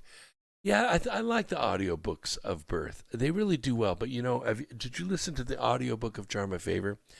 I have it on my iPad, and I listen to it when I'm flying. I know it's my voice, but I still like to read it. It's listen to it when I'm on the airplane. It is really a good audiobook. I mean, that chapter 27 will bring you to tears. It's just that good. I really, really like it. However, I have to say, Darren, that Birth Volume 3, the only book I've ever seen with all 5-star ratings on Amazon, it's the best book I've ever written. It is really a fabulous book. It is the culmination of the Birth trilogy, actually the quad, because Charm of Favor is the prequel, and then you have the Birth trilogy after that. It really is a spectacular book, and it takes you places that will change you forever. And it makes a great gift for people if you want to get it. It's in, you can see it rotating there on the screen, so I don't have to give any more plug for it than that. Let me check my time. Got about a minute left for this segment. I wanted to make clear that the executive order authorizes all kinds of national security activities. Yes, special forces can raid the CIA servers farm in Frankfurt. I understand there was resistance. Maybe there was loss of life on both sides. I don't know. I can't confirm that. But the Trump administration fought to keep this document hidden from Congress, given that in 2018 Congress was run by Pelosi and other treasonous actors who had just pulled off the 2018 cyber attack on the U.S. elections infrastructure, stealing dozens of House seats in order to win a majority in the House, and they immediately set about impeaching the president. Adam Schiff launched his impeachment scheme to try to remove Trump from power. And now it's on. It's on like Donkey Kong. All right, let's see. We're going to take a quick break. So I'm going to silence the studio once the music hits. And we'll continue talking. And then we'll bring the Truth Frequency Radio people back in right after the commercial break.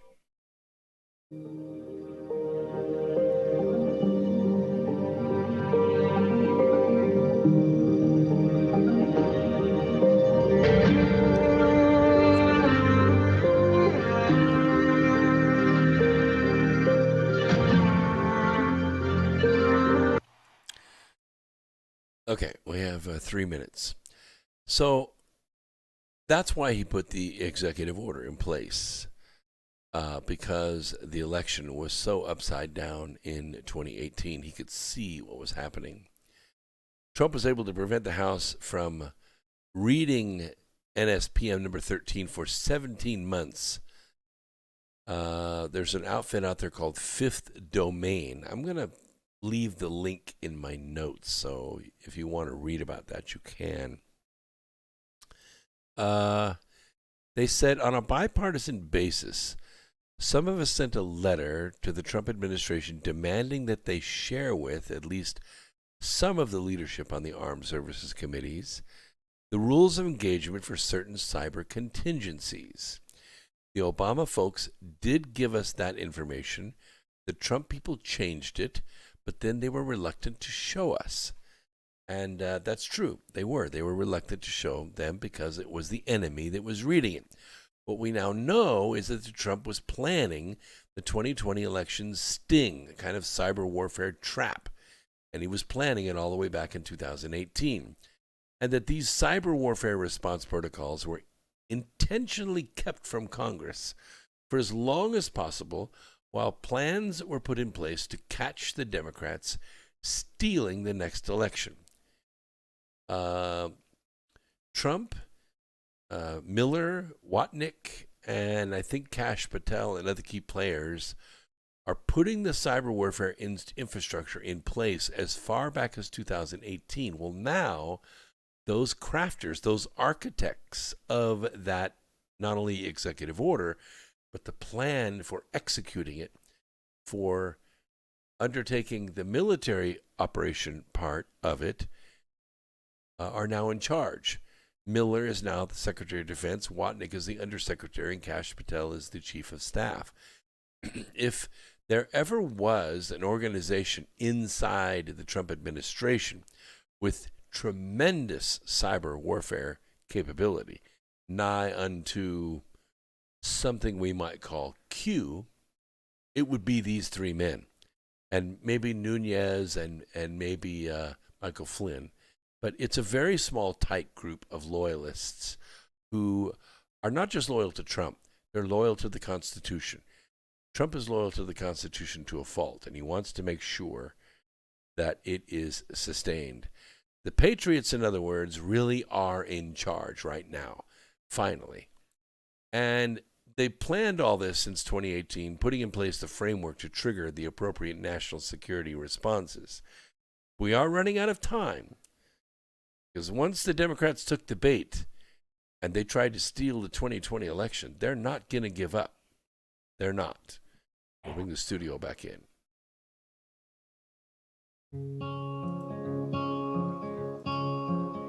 I've been waiting for this moment since my first breath in. Never would have thought I'd be afraid to begin, but here I am, the edge of the water, wondering if I can swim. Never seem to notice all the days pass through, but in this final moment, I'm still chasing the truth. I want an explanation why I can't stay here forever in my youth. And if I press on, will you wait? Will you wait for me forever, or would it be wrong to ask you to come with?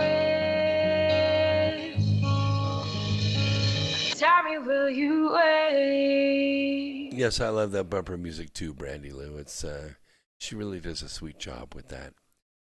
And I'm with you, Doug. Free Assange and release Julian's Kraken.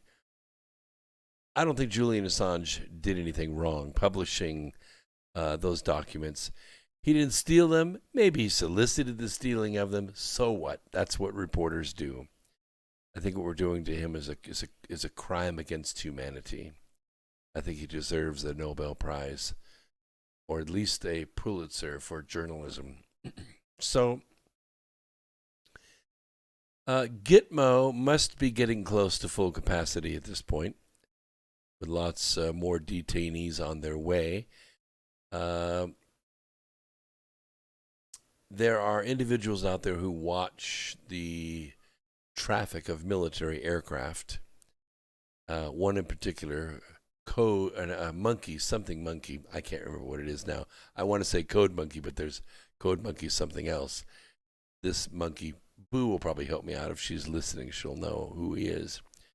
But he tracks the movement of military aircraft and the types: helicopters, jets, troop carriers, fuelers, looking glass, things like that. And the traffic that we've seen the last 3 or 4 weeks has really not only been peculiar, but it's been very high volume. Yeah, Monkey Works, that's what it is. Thank you, Moverling. Very nice for putting that together. I do have the smartest chat room in radio, that's for absolute sure.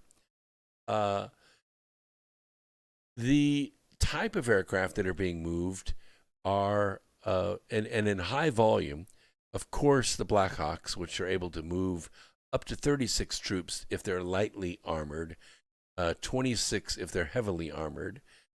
They're moving all over the place. And fuelers and also, I want to say C-17s. I might be wrong. It's another number. Escapes me right at the minute.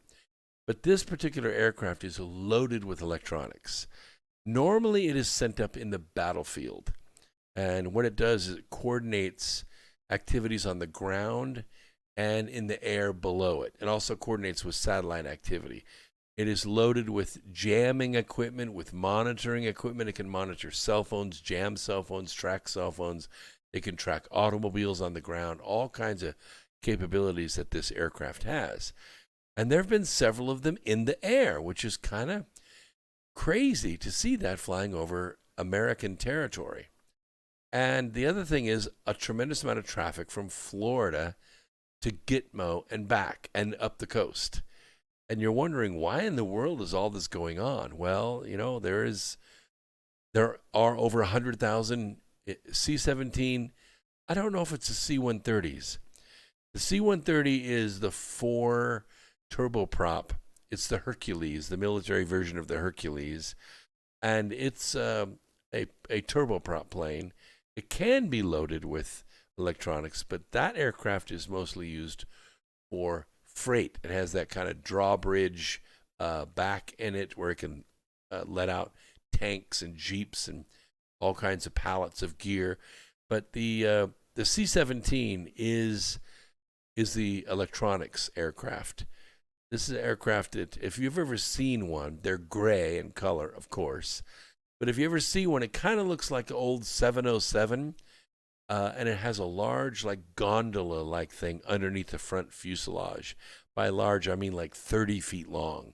It's a big, like, side-scan sonar or radar array on the bottom of it. Very sophisticated. You could see them sometimes flying over interstates, but it's a rare plane to see, especially when it's up in any kind of numbers. 2 or 3 of them, you know something's going on. Yeah, the C-130 is not necessarily a monster, Robin Lee, but it is a workhorse. They are not allowed to fly cargo in the United States. You can fly from the United States to Mexico or from the United States to Canada, but you can't fly from point to point inside the United States with cargo. These planes don't have N numbers. You need an N number to be able to fly a commercial route inside the United States. So the C-130 is not used for that. And the Hercules has not shown reliability for it. It has all kinds of airframe issues that they don't let them fly freight over the United States. So Zerlath says on D-Live, he says, I saw a Chinook chopper in Stamford, Connecticut the other day. It could have been a C-46. A C-46 has the 2 propellers or the 2 rotors on it. They do fly them. Mostly they're used for heavy lifting or for troop transport. They don't just 2 guys get in that thing and fly it around. They're kind of fuel heavy. The 2 blades are coordinated with one another with a shaft that goes between them. It's kind of an old design. One of my friends was a crew chief, crashed twice in a C-46 and walked away from it both times. Disgusto says, is this election going to get stolen? I put my feelings out there, and I'm going to say no. There's a tremendous effort to make that happen. But these state legislatures are going to be shamed into not certifying their election. Now, I said in Easter it would be 5 to 6 states. I was estimating somewhere between 60 and 70 electors were tied up between these 5 to 6 states. And that's about right. We're in that range. Now, it doesn't mean that one candidate can't get to 270, but I'm telling you they're not going to.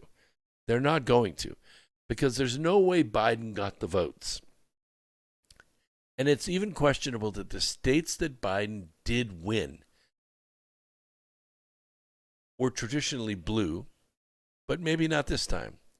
That's why I'm saying that under Executive Order 13848, President Trump needs to mobilize the United States Marines, and he needs to seize all of those Dominion machines, everything.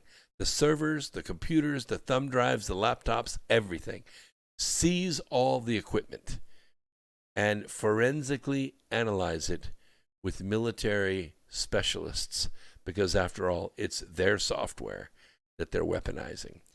And don't worry about Dominion. Dominion's not going to show up. They're not going to file a cease and desist. They're not going to show up to court. Go take the equipment. You can do it right now. It's not quite 10 p.m. Eastern time. I guarantee you by sunup we're going to have all that equipment in our possession. I think you should do it. I think you should do it. If that happens, Disgusto, I don't think the election will be stolen. If we do not move and we allow these states to destroy these ballots the way Michigan's trying to do right now, destroy all the records so that nothing can be traced. If we stop Georgia, that's right, the Executive Order 13848 that we're just talking about right now, that Chris Miller and Cohen Watnick and Kash Patel can use the U.S. military in force. We got plenty of guys. We can go out and grab all that equipment and grab all of the laptops and all the thumb drives, everything, seize it all as property, spoils of war. This is our counter act of war against the act of war that was perpetrated against our election infrastructure. Take it all. We're going to find the evidence. Just like when President Reagan went down to Grenada. We thought it was just, the way the press treated that, it was like Reagan was starting World War III. And Reagan said, nope, I have intelligence that Cuba and the communists were involved in holding those kids hostage, and we're not going to have another Iran deal. Not going to happen. Oh, Congress berated him up one side and down the other. I remember. And you know what Americans did? We went, wow, we had a big surge of patriotism. And guess what they found? Oh, yeah, they found all the tapes. They found all the camera films and everything of Castro and Russia, the communist Russia, marching up and down airfields that they were building in Grenada with Cuban regulars. They found it all. Reagan was right. And he saved the lives of all those American students that were down there at that medical school. It could happen. The military needs to move in and needs to take this equipment by force if that's what's needed. He asked another good question. Do you think COVID infection of Giuliani was intentional? My answer is yes. I think there has been the infection of staffers, of reporters, of people that have gone around shaking hands. They purposely went after Trump's staff. They went after his family. They went after Trump. They went after, and they're going after Giuliani. And what's going to happen? Giuliani, what is it? Today's Sunday. Giuliani, by Wednesday, he's going to be fine. He's going to be fine. And he's in my age bracket. and probably in my physical shape. Well, no, he's not in my physical shape, but he's probably not in the greatest of physical shape, and he's under a lot of stress, and he's working a lot of hours. But I think that he's going to be given the very best of care, and by Wednesday he's going to be fine. This is just a delay tactic. It's just to take their best shooter, their best coordinator, their best legal manager out of the picture. So yes, I do believe it was intentional. I don't think COVID is that big a deal. I don't think it's that bad of an infection, to tell you the truth. I've had it. I kicked its ass. It didn't take much. So I'm immune. Yes, faulty tests. I agree with that. Probably could get tested in the other nostril and he'll test negative. Yeah, note the Dems never get sick. Some of them do, but you don't see Pelosi. You don't see Schiff. You don't see Schumer. You don't see any of these dickwads getting sick with COVID, do you? That's right. It's all viral warfare. Where do I hang my superhero cape? You know, the difference between Superman and all the other superheroes, there's a major difference. I mean, yeah, he can repel bullets and fly and has heat vision and X-ray and all that stuff. Yeah. Superman's the only guy that has to put a costume on to look normal. Everybody else puts the costume on to be the superhero, right? Spider-Man, Batman, they all got, their thing that they do, the thing, the thing. Superman's the only guy that has to put a uniform on to look normal. So if I have a superpower, I think it's probably the word. That's my superpower. Always has been. Since I was a little kid, I've always been able to use the language to put forth a powerful thought in a powerful way and change hearts. And I think I'm not the only one. There are others. Maybe it's not a natural gift, it's a learned gift, but it can be, you can get better at it. Free MPG says they're sick in the head. I don't know about that. I think they're maybe in possession of a demon. Coronavirus is not COVID unless you start breathing badly. Well, is it Zeralath? I think it's Zeralath or Zeralath. Anyway, some of us have chronically bad breathing. Not COPD, but like we get bronchitis easy. I played sports almost my whole life, my whole young life anyway, up until my mid-40s I played sports. So I'm always lifting weights, always running, all that. And I don't run anymore if there's not a ball involved. I just don't. But I have to tell you, my lungs are not the best. I get bronchitis from time to time. Every other year or so, I'll get a really bad cough, and it'll hang on for a little while. What did you send me? Brandy sent me something in my text here. Let me just see what it is. Yeah, that's pretty good. It shows President Trump in a Superman outfit flying over Washington. I get it. Trump is an amazing individual. You see that kind of I don't want to say charisma, because he doesn't really sometimes even have to open his mouth. All he has to do is smile and look and walk on stage and just clap a little bit. And 40,000 people feel it. It is not something that he flaunts. I mean, he's kind of like Rush Limbaugh in the sense that, Rush will call himself America's anchor man, or he'll call himself a truth detector or Maharishi. In that respect, he's just joking. It's just something to rub the left the wrong way. Rush is actually a very humble guy, and he also has this super power of using the spoken word. It's something that, well, we struggle with it in the sense that you either keep your mouth shut or you open your mouth. And there are times at which you need to stay quiet, because silence is power. Really, silence is power. In a lot of meetings, a lot of places, people don't know you.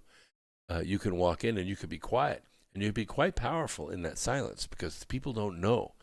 But when you open your mouth, you need to be doing it with hindsight. Space Force warrior, soldier of God says, yeah, probably.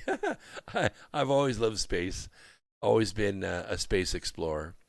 I'm not nostalgic about it. I don't know a lot of people who are not happy about being here on Earth. They want to be back on their old world. I don't. I remember just a cold, harsh world with steep mountains and a terrible red giant sun threatening to engulf the planet, which it finally did, by the way. And by the way, December of next year, you get to see it. Yeah, it's pretty cool. December of next year, you're going to see the light from that event in the Cygnus area from here. Looking that way, it would be in the Cygnus region of the Summer Triangle. It wasn't Cygnus. No. But it is a smaller sun with a couple of planets and a few sister stars that were one red and one blue. Not anything that would ever show up on a star map or anything, just an insignificant little planet. Not many people living on it at the time that I arrived there. And now no one's living there because that planet's gone. It's been consumed. But I'm not nostalgic about it, but I do remember and have an understanding that Earth is a bedroom planet and that there are objects in space that are of high value to running a bedroom planet that can be used as a resource to power this planet for 10,000 years. I think that very soon, maybe even this month, that's how soon, you're going to see a new type of energy come forward. And I believe it's going to be helium fusion. We haven't done it yet. We have thought about it. We've designed a lot of things to try and do it. The tokamak and ITER, ITER, not like something that consumes something. It uses superconducting magnets to crush or to accomplish the fusion on a large scale. I don't think that's ever going to get finished. I think it's going to run out of money and run out of time, and it's just making a lot of PhDs and a lot of jobs for people right now, but it's never going to get finished. The tokamak may get finished. That's the Russian version. And then there's something called the, I want to call it the stellarium, but that's not right. It's kind of a twisted toroid loop, and it's also designed to create a plasma that's capable of creating fusion with helium-3. Answer to your question, helium storage, no. Just no, okay? It takes so much energy to compress the helium. It's not going to be the way that it works on this planet. The helium-3 is frozen in large amounts on the moon. It's just a couple days away. All we have to do is go up and get it. We figure out how to fuse it together and make helium fusion rockets and helium fusion electricity generation, and we replace all of the nuclear reactors in our power plants, keep our same infrastructure, and electricity becomes so cheap you can almost give it away. What about the radio frequency attack? I don't know. I mean, I'm being attacked with radio frequencies right now, and I don't feel it. I've been around radio my whole life in one form or another, and it doesn't harm us. So you really want to jazz yourself up about this? Just think about it. Go drive an electric car. Not mine are DC, but drive a modern electric car. Strap 100 kilowatt 3-phase electricity between your legs and go drive it around for a while and see how you feel. I'm not saying who would write that paper. It might be me, but you get all nervous about putting a little old cell phone against your head. Go sit on top of a 100 kilowatt 3-phase electric motor and tell me how you feel. In a military campaign like the invasions of Saddam's Iraq in 1991 and 2003, there's a designated a main effort. You know, there's a set of supporting efforts.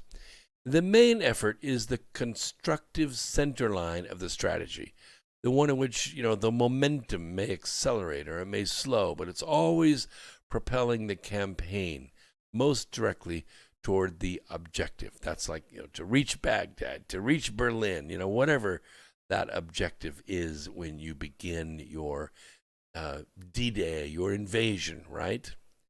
So the problem that we have with our country as a people is we no longer have a national focused will, do we? I mean, we're all individuals. People talk about a collective consciousness. I caution people against that, because we are not a collective.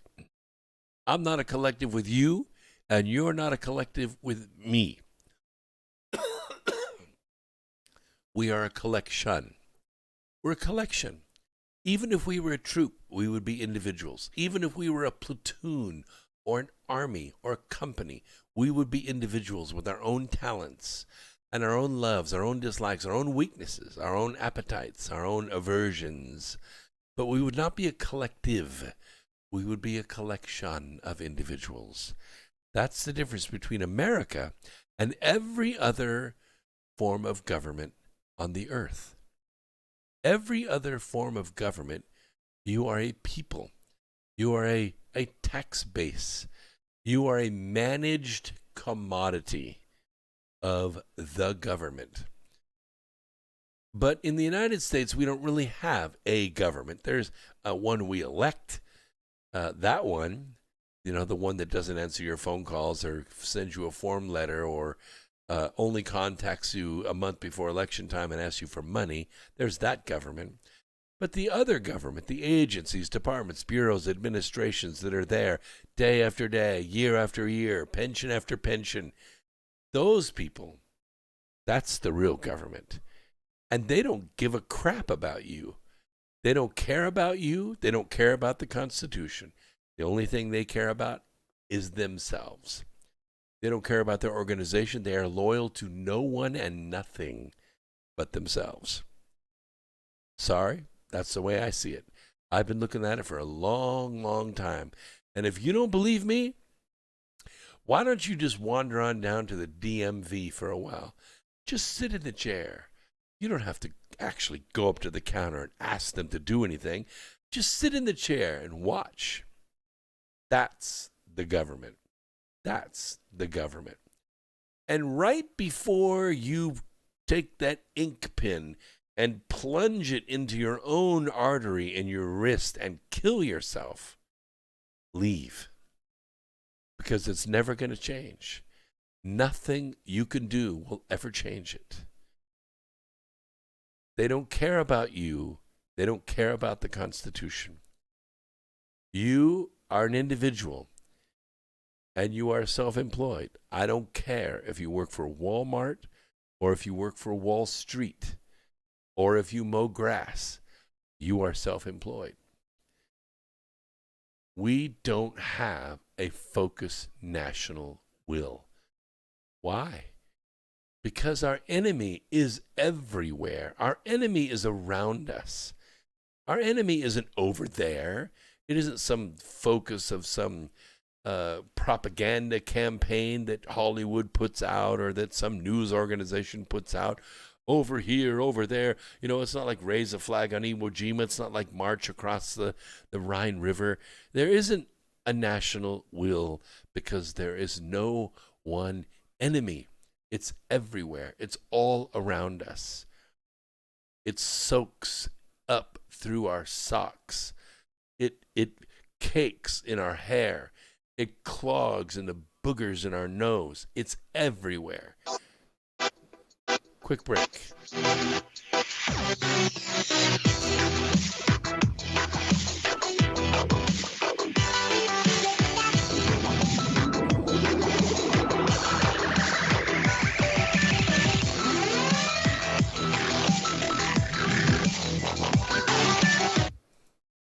Okay, we'll put them on break and let them run their commercials, and you and I will talk. the supporting efforts contribute to the main effort, right? You have like veins in a leaf in a tree. You have the main artery, and then you have all the tributaries to it, according to what it needs in terms of strength, protection, breathing space, acceleration, preparation for follow through, supply chain, including the need to move on to the next phase.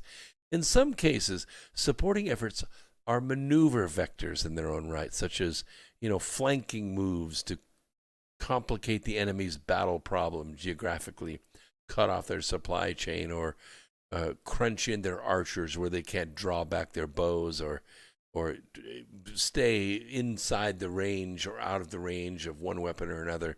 In other cases, they may be well-designed logistics activities, political gambits, campaigns and warfare dimensions like information or strategic interdiction, like eliminating the infrastructure for producing war material, destroy their factories, tear up their bridges, kinds of things.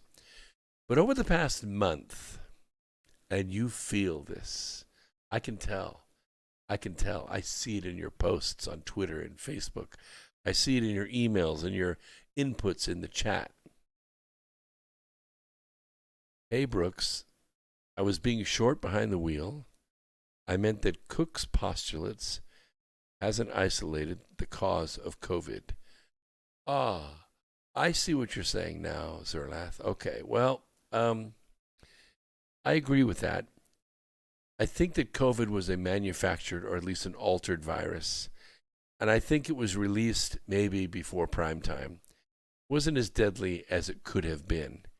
It was surely as contagious. It spread fast. But it had such a wide variety. Over 90% of the people totally asymptomatic. Even if they were positive, they just never developed any symptoms. But it's kind of interesting. As soon as you test positive, the very first thing you should ask, test me for antibodies. Go ahead, test me for antibodies. I bet I have them. The point is, we are the cure. We are the cure. We always have been the cure. And once you fight this off, you're cured. For the most part, you are cured. Can you have a relapse? Well, yeah. You can get the flu a couple times in 2 years. Is it as bad the second time as it was the first time? No, not really. I mean, coronavirus is the most common kind of virus there is. It's a common cold. But use your head, Zeralath. Use your head. What happened to all the other illnesses? What happened to the flu? What happened to pleurisy? What happened to COPD? What happened to asthma? They all disappeared. All those numbers disappeared. All those numbers were scooped up by the COVID hurricane to create this master storm so they could use it for political gain. You know how to beat it. I know how to beat it. You beat it by refusing to get tested. Go from 1 million people a day being tested to 5 people being tested, and watch what happens. If you're not tested, you can't become a statistic in their system. So get it. Take vitamin C, take HCQ, go to your doctor, get prescribed something, and lick it. The therapeutics are amazing. Amazing. You don't have to have a vaccine. Forget about the vaccine. The vaccine, all of them, can be very dangerous, especially if they're RNA-based. You know, in the old days, when you got a disease, your body built antibodies to it. Sometimes it was too late, a la polio. You had a reaction in which you had, nerves get destroyed. And so they came with the polio vaccine and they wiped it out. But what was it? It was live virus. It was live virus. They infected you with live virus. And what you did is you built antibodies against it, and you're cured for life. You don't have to get a polio booster. You're cured against polio forever. But not so with this. With this, they're using RNA. RNA is used to make DNA, okay, ribonucleic acid. It is the basis upon which DNA is made. So if you put an altered RNA in your system and it is replicated by your cells, you are in essence changing your genetics. You are changing your genetics because you're changing your DNA. This is not antibodies. This is on a molecular level. Now, a lot of people have said, well, or asked the question, what happens to your body when it's changed like this? Some go so far as to say, well, you can no longer be possessed by the Spirit of God. It now makes you more easily possessed by demons because it changes your genetic makeup and thus your children and your grandchildren. It changes the human race. It changes the human race. Now I ask you, Zarelath, who can see that far ahead? Who can see 3 generations from now? Oh my God, I wish we would have never developed these vaccines. Look what we have done to the human race, and we can't go back now. You remember the movie The Last Mimsy? I could just ask for a show of hands in the chat room. How many people saw The Last Mimsy? I'll bet a lot of you did, even though it was not that well directed, rather poorly acted, except for the kids. The little girl was phenomenal. But the storyline of the fact that in the future, the human race, that is to say, the human genetics, had decayed to the point that there were no good genetics left. Something had altered the human DNA, and people had to live inside of a sterile suit because they couldn't resist anything. They were being wiped out. And so one scientist develops a toy that he sends back in the past that's designed to collect DNA before the change. And that's what The Last Mimsy is. Her tears dropped into the sample port, and then this toy sent back to the future through a portal that the boy builds. That toy then saves the human race in the future. But the concept that the human genome had been irrevocably altered. See, Rebel Shell, I told you. Last Mimsy is my favorite movie. My granddaughter calls me Mimsy because of it. See? That's what I'm talking about. I can ask people, you ever seen The Last Mimsy? I can tell a lot about them when they say, the last what? Or, yeah, I saw it. I really liked the movie. The point is the storyline. And this is what I'm talking about with this COVID vaccine. On an RNA level, you're taking a big risk. Yeah, it's something that you can probably check negative side effects for a year, 10,000, 30,000, 50,000 people, maybe 1 million people. But what about 1 million kids from those 1 million people? What about 1 million grandkids from those 1 million people? When you start playing in the RNA range, you are altering the human genome. Now you're playing in a serious backyard. So let me get back to my point here about a single line of focus for Americans. I mean, the main effort is probably the least sexy, although in some ways the most dramatic, because its horizon must necessarily be a long one. The visible supporting effort is a necessary adjunct to the main effort. It cannot achieve the end state for which the main effort is to do, but in some dimensions it can move faster. It can set up waypoints on key terrain and perhaps win vector shaping skirmishes. Now, don't be mistaken about what the main effort is. It's probably not the one most people are thinking of. The main effort is the dog and pony shows win with the state legislatures. We are focused on getting these 5 or 6 state legislatures to seat electors for Trump, because they believe in their heart of hearts, because they're sitting in their Republican position in their Republican legislature, that their state is a Republican state. that their election cannot be certified because they are convinced of the attack and the insertion of corruption to make it look like it was a popular vote for Biden when it really wasn't. Now, you might think, but wait, what are the people of the state going to do if the state legislature votes one way and the people vote another way? Think for a second. The people didn't vote another way. That's why the state legislature's in place.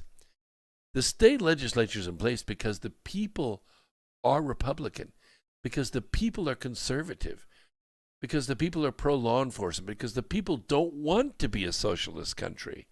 That's why they have a Republican state legislature. And it's why they didn't vote for Biden. Of this, the state legislatures must be convinced. If we have a main effort as Americans, it is that. It is to convince the state legislatures that the people really are Republican. Lady Peregrine brings up a good point. It's not too dissimilar from what I'm saying. Sad that these children will not be able to be saved from others' decisions. Heartbreaking. It's true. But they wouldn't be able to be saved from abortion either. We killed 70 million of them. 70 million of them were killed before they ever got a chance to breathe air. Was it their choice? No. It was the selfish choice of their mothers. Yeah, and we helped pay for it. The series of marathon hearings, obviously they opened with a bang in Gettysburg, Pennsylvania. We've been watching them all week because of the new media and the indefatigable energy of mostly young people who run them. Sessions running hours and hours, 6 to 9 hours, are being faithfully broadcast on the web, not covered at all on the fixed stream news. People don't even know they're occurring. I talk about them. Newsmax covers them. OAN, RSBN, Right Side Broadcasting are featuring digestible segments in scheduled broadcasts. Fox News, a remnant here and there with a bunch of news actors making various comments about it if you can stomach it. The legacy media are declining to have anything to do with these sessions, instead proclaiming them entirely without evidence to be false and discredited. Don't believe me? Go look at Twitter. Go look at Facebook. Every single solitary post, whether it's the simple surveillance footage that's covering the people pulling the ballots off from underneath that table after the Republican poll watchers have been ejected, they say, right below, this has been disputed. It's not disputed. It's independent corroborative evidence, assholes. Discredited and false. My butt. But the point of this main effort isn't to break into the legacy media. That's never going to happen. We're never going to break them. Even if you stopped watching them altogether, they have enough money that can last for a decade without you ever even watching a commercial. They don't care. They don't care if you watch a Tide commercial or a Spritzy commercial or a car commercial. They don't care. They don't care. You are not important to them. They already made their money. The point is, we have to engage the American people. The point is to get the state legislatures to hear evidence in a format, and that's the most important thing. Otherwise, you're just flapping your jaws. In a format that brings them before their constituents. That's us. We're the ones that put them in there. And confront the evidence publicly. How do we do that? We do that by sitting in their Galleria, at Congress, at the Senate. We go there. We sit there. You know what happens every single day when Giuliani makes a point or one of the other witnesses makes a point and you hear people clapping? You know who that is? That's me. It's you sitting in the Galleria. Those aren't witnesses. Those are citizens. Oh, yeah, the senators have to, quiet, be quiet, be quiet. We can't get through all this if you guys are clapping all the time. It's you. That's why they're having the hearings. That's why the hearings are going on, because you're there and you're outside the doors and you're across the street and you're down the block. And you have to be there every day. You have to be there every day because this is the main effort. In the face of these astonishing facts, which must assuredly be sifted to be gauged accurately, but that they're attested to by you, by affidavits, by oath sworn witnesses. It's a fact. America cannot remain the same. We cannot continue to stumble along in complacent somnolescence, reassuring ourselves with bromides about election fraud being rare and unimportant and unable to overturn an election. BS. This potential has been revealed in each state visited so far. And I will underline the word so far, because we're only talking about Pennsylvania, Michigan, Arizona, Georgia, Nevada, right? That's all we're talking about. Wisconsin. But it's 30 states. What if we did this in 30 states, all 30 states in which the Dominion instruments were used? What if the military raided all 30 states? That's the main effort. The evidence of tampering, the basis for suspicion, and the need for these military forensic audits, they're convincing, to say the least. This isn't about a few votes cast by the dead. It isn't about, people that move to another state. It's not about underage voters. It's about an entire system which facilitated the lawless admission of millions of mail-in ballots after statutory deadlines. Those are not eligible. The ballots that came in from Ballots R Us, the printing presses in China, which we now know were running upwards of 5 million ballots, that's definitely enough to overturn the election. Ballots that in multiple cases were delivered by non-official vehicles in the dead of night, and for the processing of which civic monitors like you and me were excluded under threats, physical and vocal. Moverling and Doug, thank you once again. More donations. It's really good. I really appreciate this. We've probably hauled in enough tonight. We can probably put this equipment in place to add the phone line. It's not an easy obligation, We have to. It's not just a simple going down to Guitar Center and buying one piece of equipment and attaching it to my mixer. We also have to buy a phone line and the service and the contract and all that goes with it, and then publishing of the phone number. And then that phone number is only going to be used for the Wednesday night program. So it has to be capitalized. I would pay for it out of my pocket, but I'm doing other things right now. I'm running 2 other businesses with my money. So your contribution goes a long way to doing that. Of course, what we're ultimately trying to accomplish is to build a network large enough to be able to pull off the North Pole Inner Earth expedition. And we're going to do it. We have a year. We have a year to gather the funds to put down on the ship. And it can be done. It means we have to reach 20 million of our fans. They're out there. Oh, they're out there.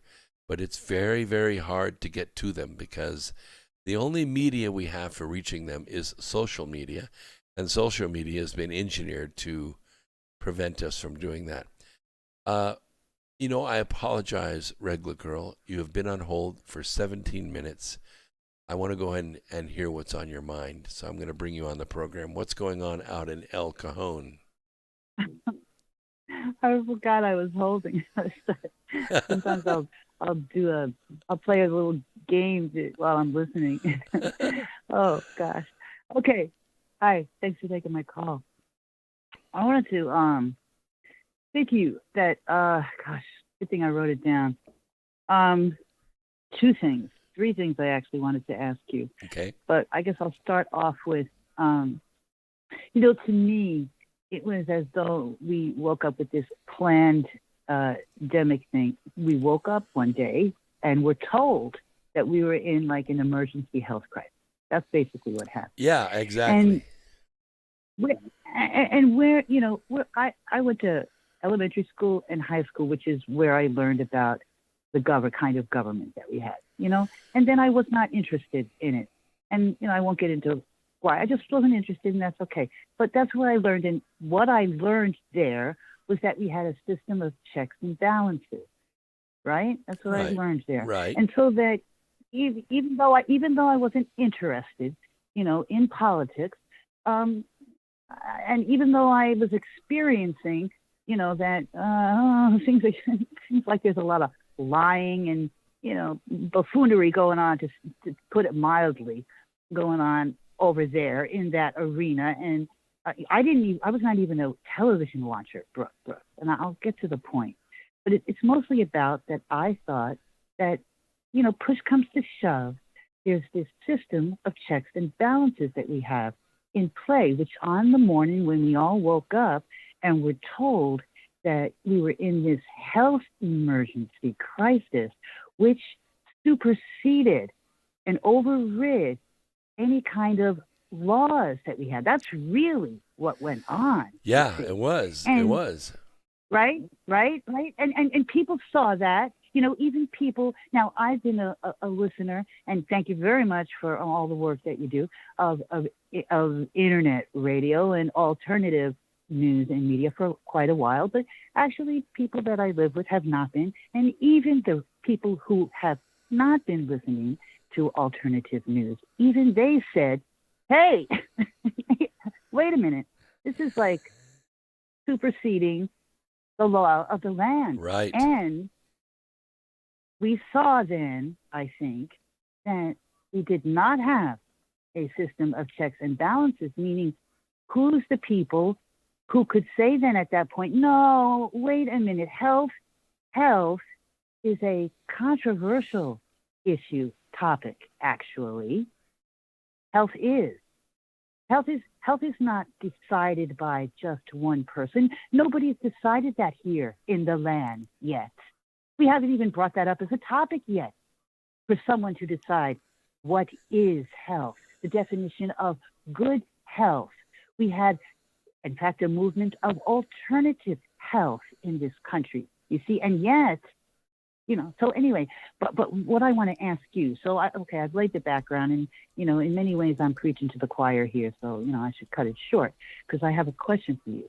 Recently, I have noticed when, and I'm sorry, I can't remember who it was, but that's just on purpose, I think, because it is an obscure reference. When one of these politician people were talking on something that I was watching, and they mentioned this branch of government, and I can't remember what it was. It's the public health and safety, but they mentioned it in reference to it being the defense of what was happening in, say, businesses or religious establishments, and they said it real fast, and sort of said it out loud. See, but it was real quick. They said the name of the organization in our government that is in charge of the public health and safety. And I'm afraid that, they haven't brought the name of that branch of the government out front yet enough. Well, it's interesting, then in the background, we had the World Health Organization that deceived us. And then for months and months and months, we've had the CDC, the Centers for Disease Control, deceiving us. I mean, when I made my predictions on Easter Sunday that we would reach herd immunity before we had 25,000 dead from COVID, well, people just tore me up over it and said, that's not going to age well. And now we're almost to 300,000. But not of COVID, of all kinds of other things. And when the CDC, I think it was about a month ago, maybe 6 weeks ago, The CDC said, actually, we've only had 9,600 who died from COVID. Lots of people died with it, but died from it only 9,600. And I felt vindicated because we're getting very close to herd immunity now. If we have 2 million people a day contracting it, that's 2 million people a day that are being cured of it. It's not long at that rate that we're going to reach herd immunity. But you don't hear that. Why? Because it takes away the political advantage of being able to shut down small business, of being able to put us in solitary confinement by strapping a mask over our face. Now, you and me, we'll get over it. But kids grow up keying in on the facial expressions of other humans. It's how they learn to communicate. 70% of the message they get as kids comes from nonverbal communication through facial expressions. They're not getting that now. They're being cut off from humanity. And I fear that the ramifications of this are going to be far reaching into mental health for a long time. Anyway, continue your thought. Oh, I agree. I agree, Brooks. And I'm in California, in San Diego, and they just have no bones about making up the numbers, though. That's what concerns me. Yeah. Like, even though what you just said is true, they're making. I'm just saying it blatantly. They are making the numbers up. So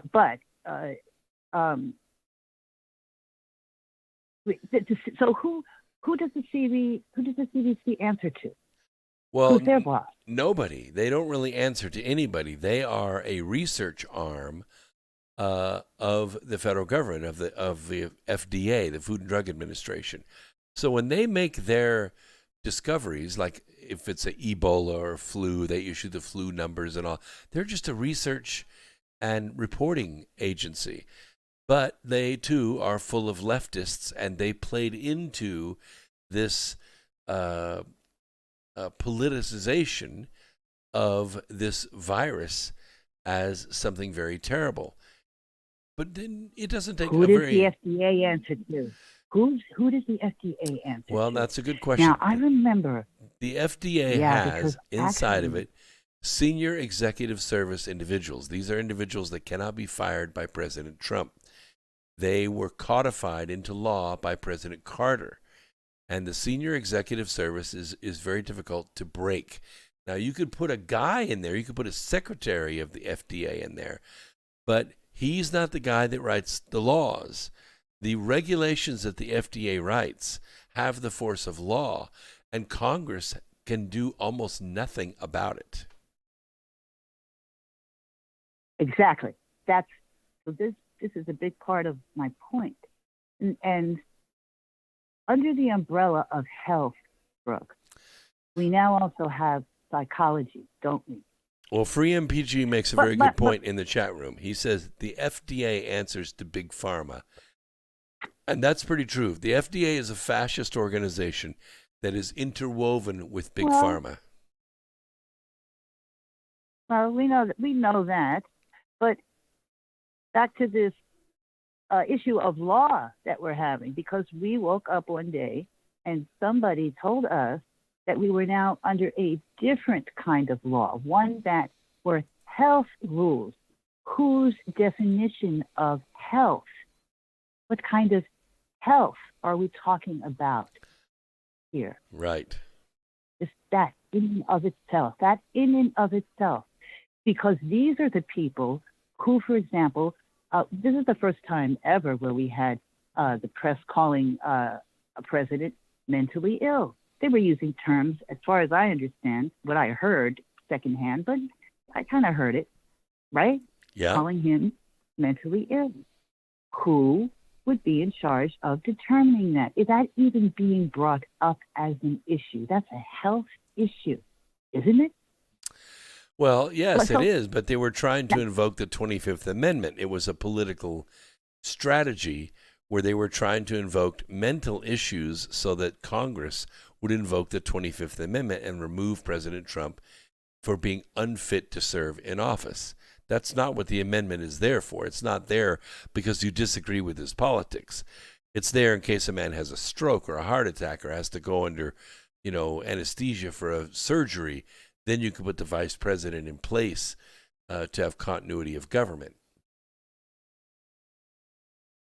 I know that most of the people listening know this. That these are the reasons for this lockdown. This is a contrived, but there are different levels. So I just feel like maybe it's just time to say it again. And when you spoke quite passionately a little while ago about like, hey, there's nothing in place. There's no safety net here. If we're waiting for, somebody else to come save us, I don't think it's going to happen. Yeah. Yeah, I agree with you.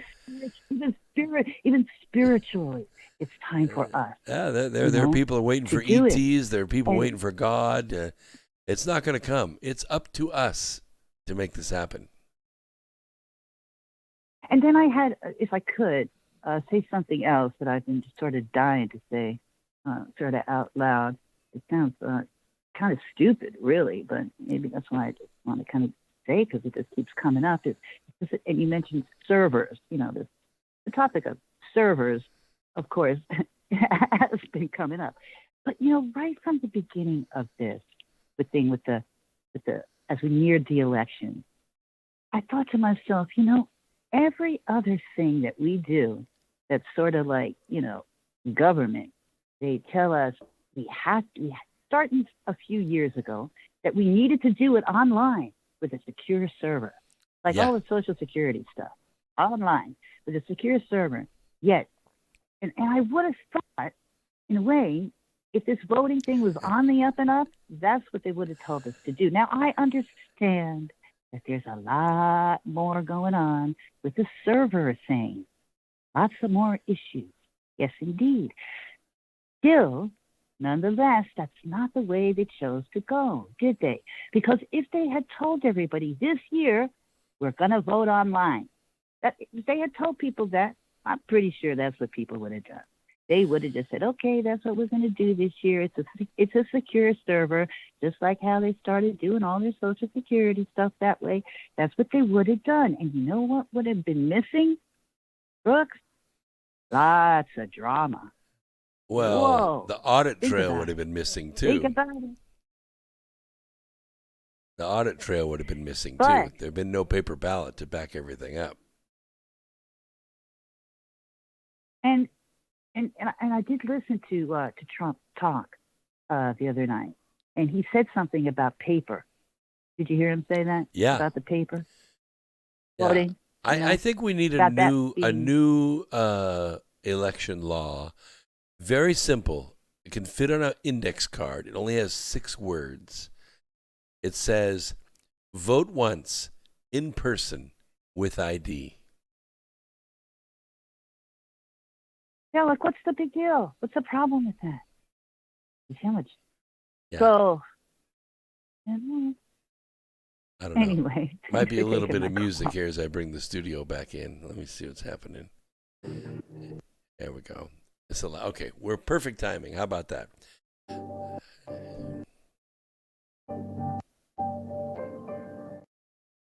Okay, now Truth Frequency Network is now back online with us for the final segment. Regular Girl, I really appreciate your insight, your intellect. You're welcome to call anytime. Well, thank you. Thanks for taking my call. Hey, no problem. And I love San Diego. San Diego's an awesome place.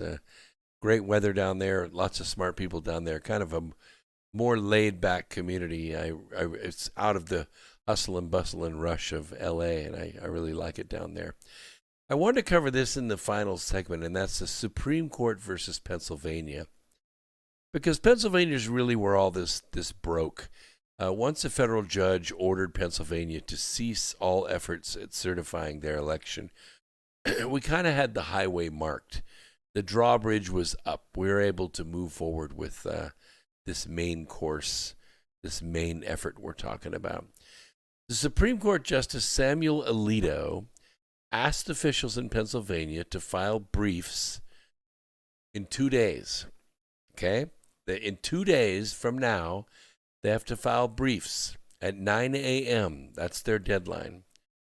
In response to a lawsuit that was filed by Representative Mike Kelly, who's a Republican from Pennsylvania, in a bid to overturn the state's election results. Now, you know what this is about. It is about the governor and the Secretary of State changing Pennsylvania's election laws without consulting the state legislature. And what they did is they allowed in cheat-by-mail ballots well after when the polls closed. Now, there are a couple of states in the United States where mail-in ballots are against the Constitution. And the Commonwealth of Pennsylvania is one of those states. Yes. Now, not like Washington State. Washington State uses absentee ballots exclusively. Everybody requests it. They send it out. People in Washington State send it back in. It has an outer envelope, a security envelope on the inside with a signature on it, and then the ballot on the inside of that. That was slightly changed this year because the inside security envelope is no longer an envelope. It's a sleeve out of which the ballot can be removed and another ballot replaced, and no one will know. That's beside the point. The point is, in Pennsylvania, their Constitution says no mail-in ballots. You have to show good cause when you request a absentee ballot, why you need it. You're stuck at home on oxygen. You're working out of state for that month, and you need to be able to vote. You're in the military. Very few exceptions. Mail-in ballots are not allowed in the Constitution of Pennsylvania. That never got changed. That's the law of that state. That's why Justice Alito, a Supreme Court justice, wrote to the state, wrote to the Secretary of State and the governor and said, stop. You cannot put these mail-in ballots with your regular ballots. You need to sequester them, put them off to the side, and we're going to deal with them later because it's in violation of your own Constitution. And they disobeyed. They disobeyed.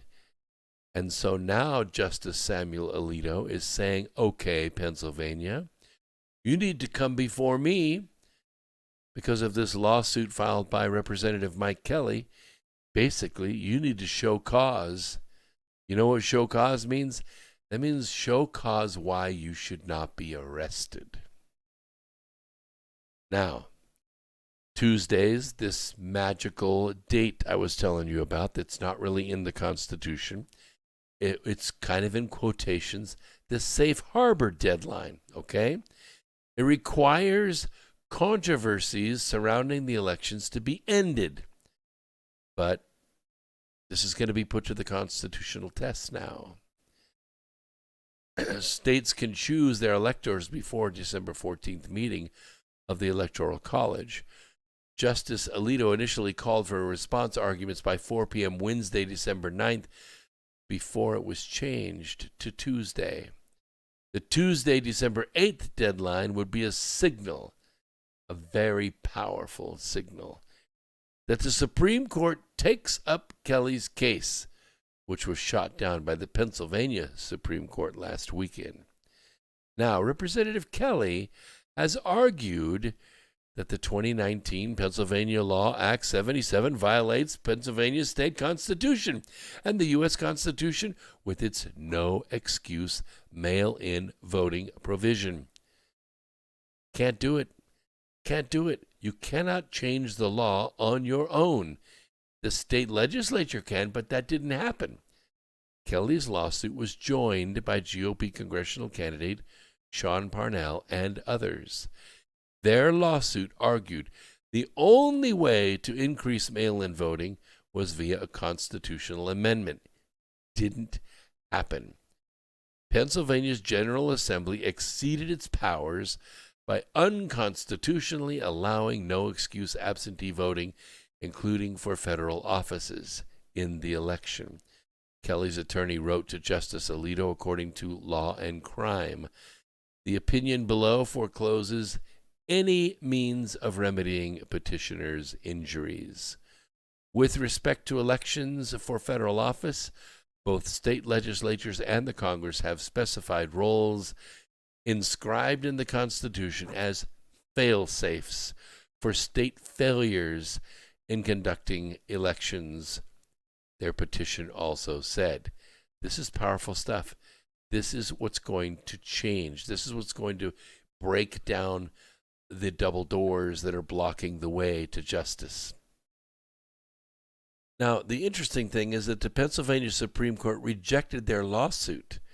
They claim that Kelly and Parnell should have raised it earlier. However, some, including Senator Ted Cruz, accused the state court of engaging in gamesmanship. In other words, all they're doing is buying time. They're just trying to get to the December 9th date. They know if they can just get to the December 9th date, the state has to seat electors. But it ain't going to happen. It ain't going to happen. Pennsylvania wants to change how voting occurs. It has to follow the law. In his suit, Representative Kelly is asking for an injunction to prevent Pennsylvania state officials from taking further steps to prevent the certification of the November 3rd election. That's exactly what's going to happen. They're not going to be able to seat electors for Biden. Ain't going to happen. Lawyers for Pennsylvania Secretary of State Kathy Boockvar and Governor Tom Wolf, both rabid Marxist Democrats, have argued that Kelly's petition is just too late. Well, it's simply too late to invoke the U.S. Constitution now. They've waived their arguments. For this reason, and because the fatal flaws in the petitioner's original case means that the Supreme Court of the United States is highly unlikely to grant relief, this court should deny petitioner's application. Because it's too late. Too late now. We got away with it. We're in the getaway car now. You can't catch us.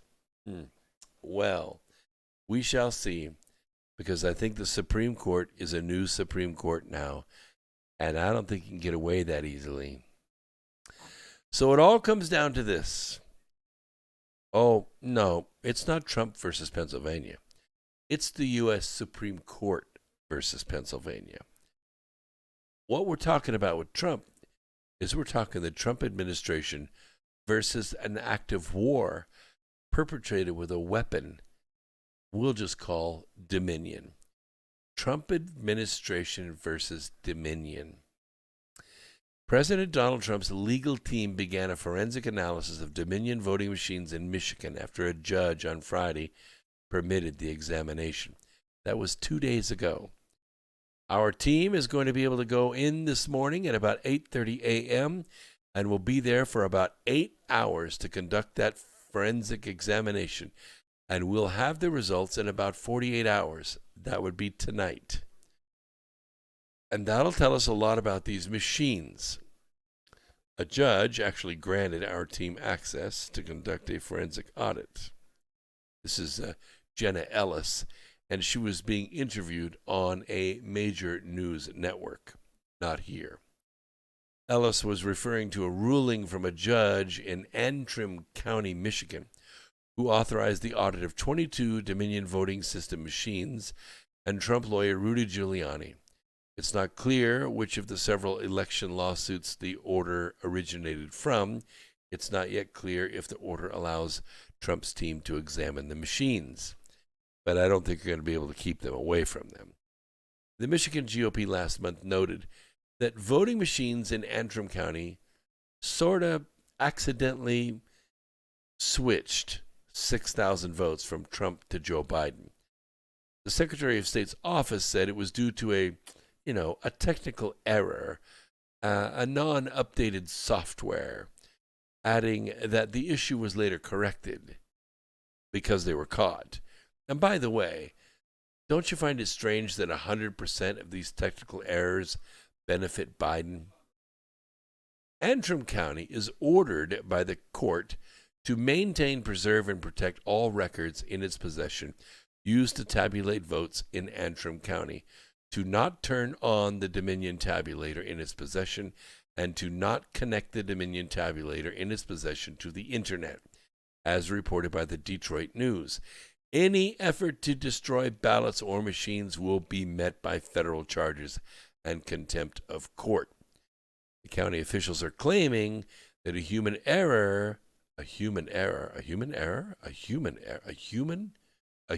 was able to intervene in the Antrim County clerk, and it prompted results to be reported incorrectly. Human error. The claim that reporting errors are common, have no impact on tabulation, and are always caught and corrected in the county canvass, if not before, as was the case in Antrim County. I would say, if they're caught, they may be changed, but only if they are caught. Dominion Voting Machines, in numerous statements, has vigorously denied that its machines can switch votes from one candidate to another, and has also denied ties to other vote tabulating software companies or to foreign governments. It turns out that it's not a glitch. In nearly every state, experts have been able to easily demonstrate that not only are operators easily able to switch votes around from one candidate to another, rather than being a glitch, it appears to be a robust design feature. Pretty powerful stuff.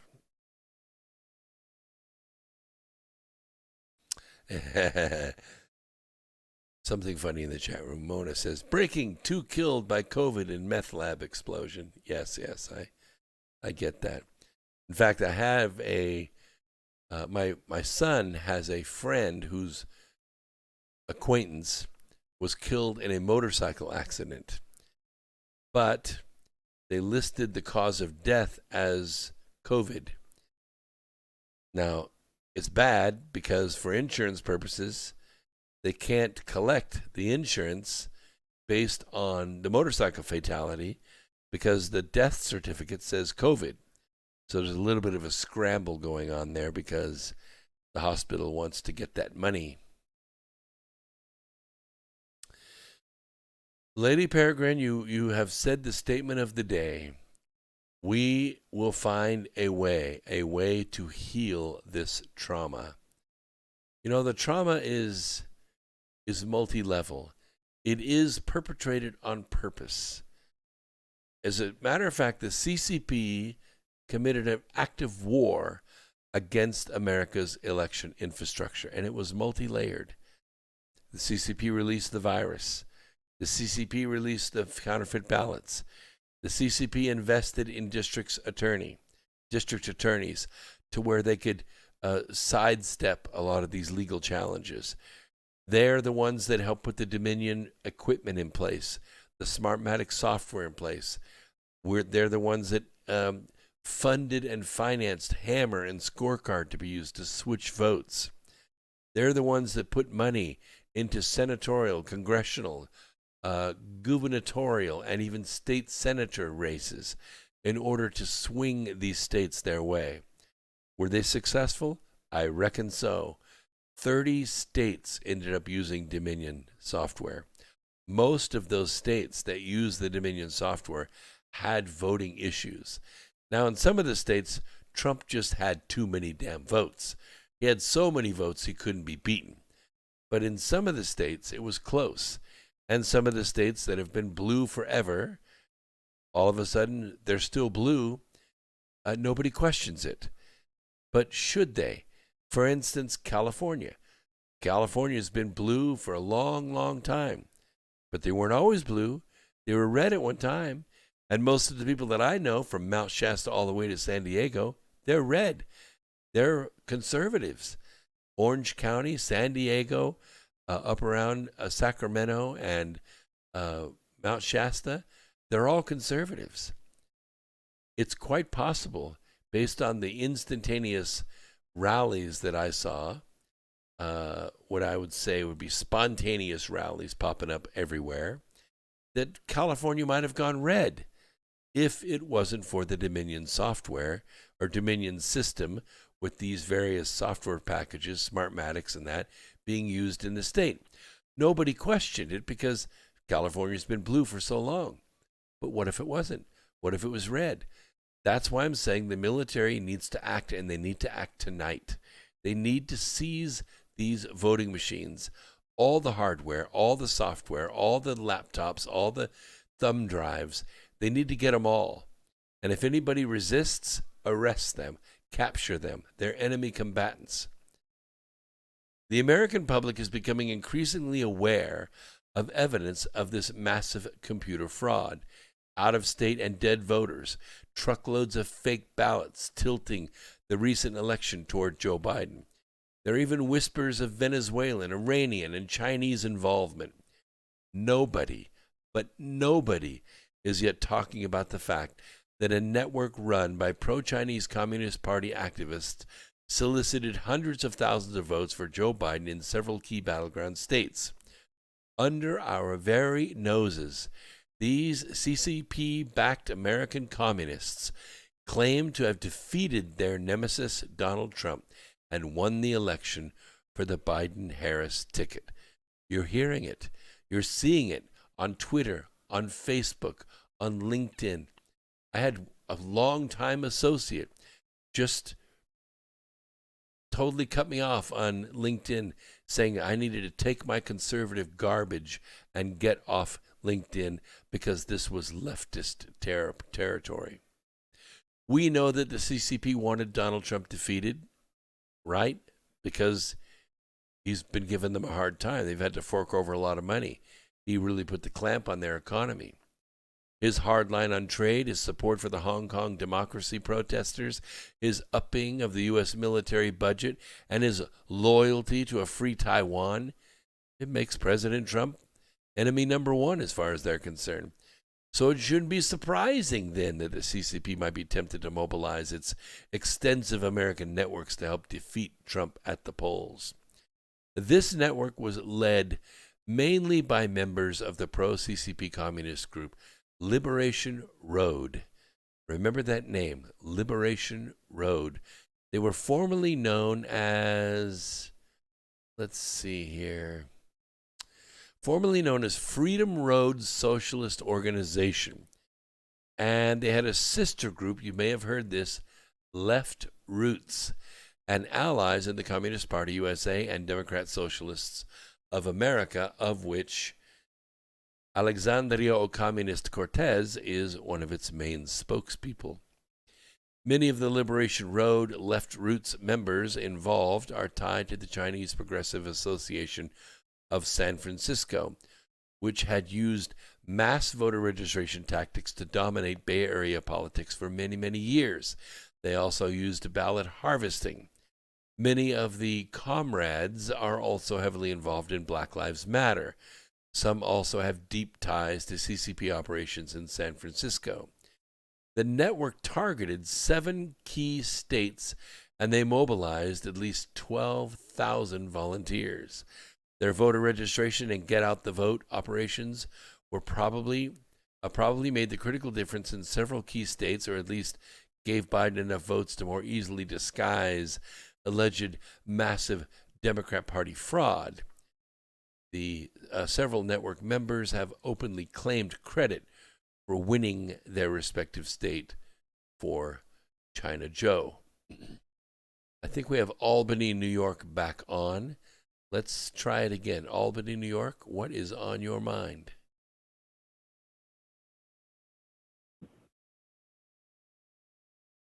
You're on the air, Albany, New York. Do we have a good connection this time?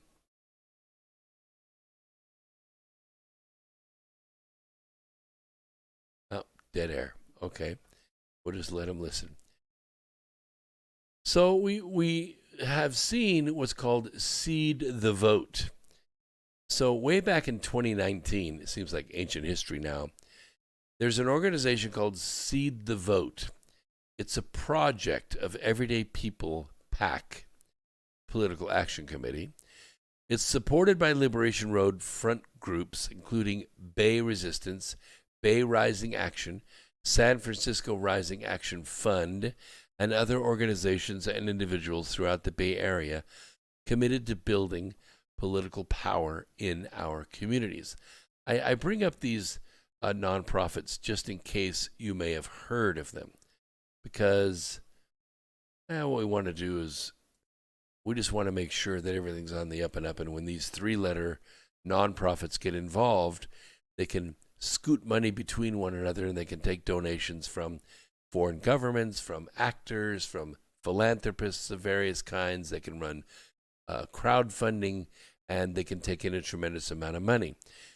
Black Lives Matter raised almost $2 billion, of which they don't have any of the money left, because it all was funneled through another nonprofit, which was called Act Blue. And Act Blue fed the money through a dozen other nonprofits, some of which are these. So these Seed the Vote leaders, if you really want to know who they are, just so you can stay aware in case you hear these words.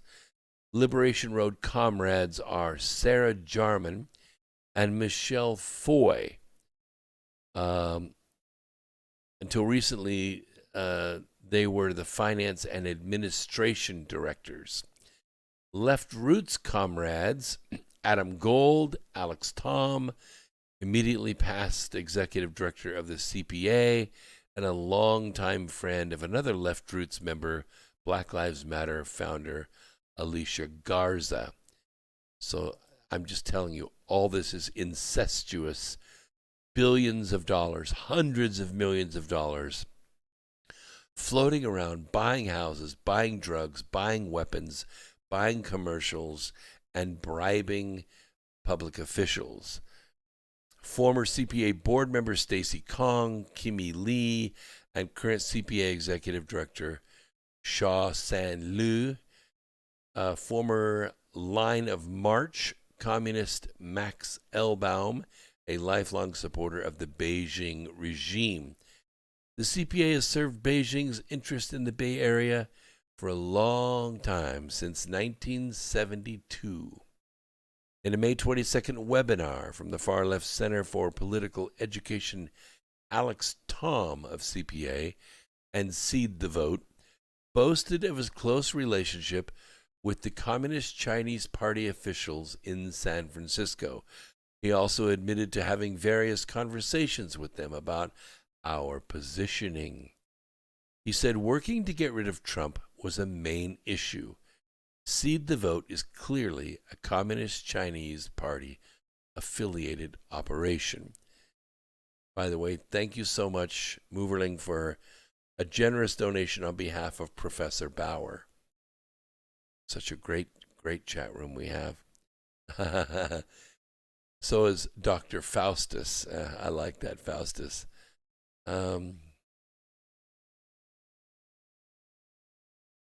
CCP-backed American communists. Boils me blood. That's Mona. Mine too. And it frustrates me because they can use the corporate veil of these nonprofits, these 501c3s, which protect them from litigation. Even if the nonprofit is sued into oblivion, it doesn't hurt them. They can just move on to another three-letter organization. So I was talking with Bridget Gabriel about this, about how radical Islam uses our laws against us, how they use these organizations, these nonprofits, for instance, the Muslim Student Association or CARE, or these organizations that move hundreds of millions of dollars and fund terrorism inside our country. That's what these organizations do. Hey, we'll see you on Wednesday. Don't go away. We ran out of time.